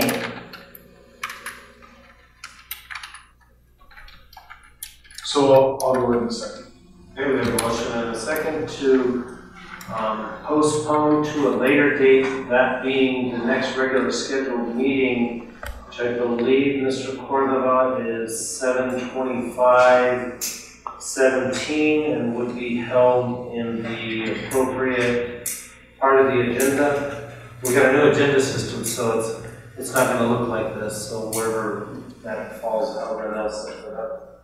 So, clerk, call the roll. Discussion. Oh, hi. Commissioner Blankenhorn. So, I think there are some issues that we do need to address, and I understand that we have a public hearing at 1:30. We could come into the public hearing and open it and then postpone for an hour or something like that. It seems to me that would be something that we could do, obviously. We'll see how the board. You would lose me then, and I missed the last one, so You missed the last one. Executive session on this matters. Oh, no, I meant if we go into executive session and we're. At this point? Yeah, at this point, and then we need to take a break for lunch or something like that before we go out there. I'm just saying that is a option in case there's a majority of the board who would like to address the issue today. The 1:30 hearing doesn't necessarily prevent it. It's basically what I'm saying. And again, I request, since it involves my office, that I be permitted to attend the executive session. I do have a 4 o'clock meeting today with other parties coming to the meeting. It's important, and I, again, want to participate in this executive session since it involves my office. Mr. Chairman, I'm hungry, and I would really You're the one that had all the comments. Request. You've been out of here about an hour and a half. request that we postpone this for various There's a motion and it's been seconded. Well, there's discussion, so I'm discussing. Okay. Discuss. With, like I said, not being part of it and everything, if the person that put this on the agenda, I think, has the recommendation that I'll follow on this because they obviously had an issue, just like you wanted that report from that presentation today and happened today. Out of respect to whoever put this on the agenda for today, they had a reason to put it on for today. And with that said, it would be like Commissioner Blankenhorn making a motion to do away with the presentation that you scheduled today. I think out of decency, then that's, if the commissioner put something on and they want it heard right then I think we have to honor their wishes. So, Mr. Chairman, are you going to be around the rest of the afternoon, or? I have to be in court at 2 o'clock. You're not going to do the site visit? The site visit is scheduled for 1:30. It's 1:30. Yeah. That's what time we're gathering here to go to. Public hearing must commence at 1:30. Mr. Chairman, can you please call for a vote? Mr. Chairman, I'd like There is a motion discussion. I'm still discussing. I just want to say I've had. Mr. O'Donnell, the question has been called. And I guess I need some clarification around my request to be part of the executive session I knew nothing about. I believe that if it constitutes the discussion that whichever is being initiated and they would like to have you in the meeting, we have the option to pull you in at any time. I believe is what the procedure is. And I can't comment to the legal procedure because it involves my office, but there is a legal procedure when there's a personnel matter involving an individual. Clerk, call the roll. Commissioner Romero? Yes. Commissioner O'Donnell? Yes. Commissioner Blankenhorn? No. Vice Chair Gagos? No. Chairman Fambro? No. So the next item on the agenda is item 14, Taos County Board of Commissioners convene in closed session. This is allowable under Open Meetings Act Exemption 1015-1H2. We will be in recess until 1:30 or earlier. So we need a motion to go into closed session. So moved. Second. Motion and a second. Clerk, call the roll. Commissioner Romero? Yes. Commissioner Blankenhorn? Yes. Vice Chair Gagos? Yes. Chairman Fambro? Yes. And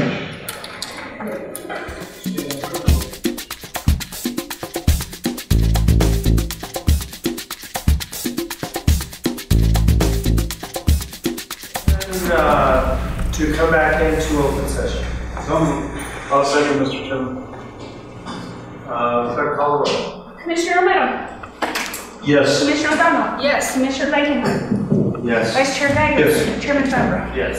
I'll give a report. Items that were discussed in closed session were in accordance with the item that was listed under 14A. Is that okay? Yes. Okay. All right. Motion to accept my report of closed session. So moved. Second. Clerk, call the roll. Commissioner Romero? Yes. Commissioner O'Donnell? Yes. Commissioner Blankenhorn? Yes. Vice Chair Gagos? Yes. Chairman Fambro? Yes. Is there a recommendation from the board as to continue item 14A after the public hearing? Or do we move to item 15 adjournment? Chairman, I'll make a motion to recess the regular meeting until after the public meeting on the planning item and reconvene at 3:30. And after I finish my trial and judge responsibilities for this afternoon. At 3:30? Should be 3:30. Okay, that's my motion. Second. Clerk, call the roll. Commissioner Romero? Yes. Commissioner O'Donnell? No. Commissioner Blankenhorn? Yes. Vice Chair Gagos?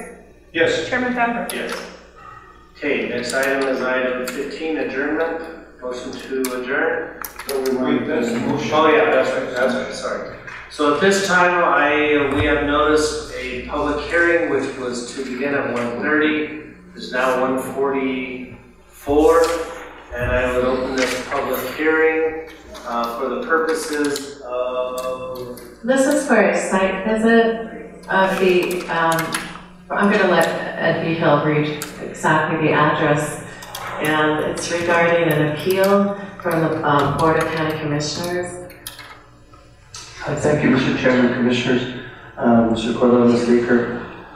Ms. Baker is correct. This is a site inspection to number 77 Arroyo Hondo, Arroyo Seco Road, also known as Hondo Seco Road. And this is just a site visit. We'll be opening the public hearing and then returning here to close the public hearing. And the rest of the application for an appeal will be heard tomorrow in a public hearing. I would ask that the commissioners not speak with any other parties. You can ask questions of staff. Staff will be giving you a tour of the site, but we're keeping this very limited. There won't be any public comment, any discussion outside of asking questions of staff specifically about the site and the application. And Ms. Baker, if someone asks us something, is site really completed? And I think just letting them know that they can come back tomorrow. Tomorrow the applicant will be presenting, Mr. Beagle will be presenting, then there'll be a response from the appellee, and then there'll be an opportunity for them to comment at that time. Okay. Anything else? All right, so this is a public hearing, and we will continue with what Ms. Baker described. Not all commissioners will be in attendance of it. You know where it is and what it is and everything. And I suppose that's what the purpose of this is. Mr. Chairman, we're all traveling there together? Right, the intent is to travel together. Right. In a short bus? Maybe two. Can we get a recess for that? That's going to take a while to get. All right, thank you. See you guys. Okay, we're coming back into we're still in a public hearing. We finished the site visit. There was no questions or conversation with the public. The commission did the tour. Got to see the site. We will continue on tomorrow's public hearing. Tomorrow will be another public hearing on the application that's beginning at 9 o'clock. So we'll go ahead and close this public hearing at 3:15, and we will, we still have recess from our original meeting this morning, and we said we reconvene at 3:30. Unless it's the wish of the commission, we'll go ahead and move forward, start the interview. Do we need to have a report, so you give a report, we need to approve it? Of today's?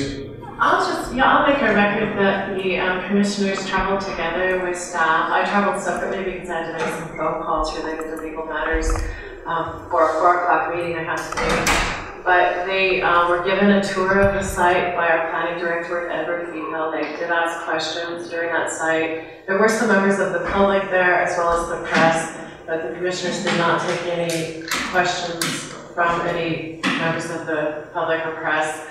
And they traveled back together and we're here. Nothing strayed from the Public Meetings Act. Okay, motion to accept Ms. Baker's report. So, second. Clerk call the roll. Commissioner Romero? Yes. Commissioner O'Donnell? Yes. Commissioner Blakenher? Yes. Vice Chair Gagos? Yes. Chairman Bender? All right then. This brings us back in that meeting, motion to adjourn that meeting, special meeting. So, second. Clerk call the roll. Commissioner Romero? Yes. Commissioner O'Donnell? Yes. Commissioner Blakenher? Yes. Vice Chair Gagos? Yes. Chairman Bender? Yes. All right. Motion to reconvene the regular meeting, item 15. So moved. 14. 15. Oh, no, 14. Thank you. So moved. Second. Motion and second to reconvene the regular commission meeting on item 14. Clerk call the roll. Commissioner Romero? Yes. Commissioner O'Donnell? Yes. Commissioner Blankenhorn? Yes. Vice Chair Gagos? Yes. Chairman Bender? Yes. All right, at this time, under the exemption 10-15-1H2, which allows for discussion of limited personnel matters to be conducted in a closed meeting, we will now go into closed session. Do we need a motion? Motion to go into closed session? Second. Motion and second, clerk call the roll. Commissioner Romero? Yes. Commissioner O'Donnell? Yes. Commissioner Blankenhorn? Yes. Vice Chair Gagos? Yes. Chairman Bender? Yes. Go.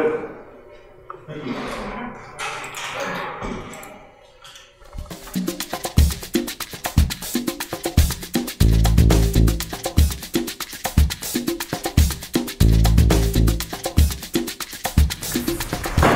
Okay, I'd like a motion to come back into open session. So moved, Mr. Chairman. Second. Motion and a second to come back into open session, clerk call the roll. Commissioner Romero? Yes. Commissioner O'Donnell? Yes. Commissioner Blankenhorn? Yes. Vice Chair Gagos? Yes. Chairman Bender? Yes. Report from closed session, second phase of it is that for the most part we stayed on topic and discussed within the guidelines of the exemption that we were permitted to in closed session. Can I hear a motion to accept the report? So moved, Mr. Chairman. Second. Clerk call the roll. Commissioner Romero? Yes. Commissioner O'Donnell? Yes. Commissioner Blankenhorn? Yes. Vice Chair Gagos? Yes. Chairman Bender? Yeah. Motion to adjourn. So moved. Second. Aye. Aye, aye.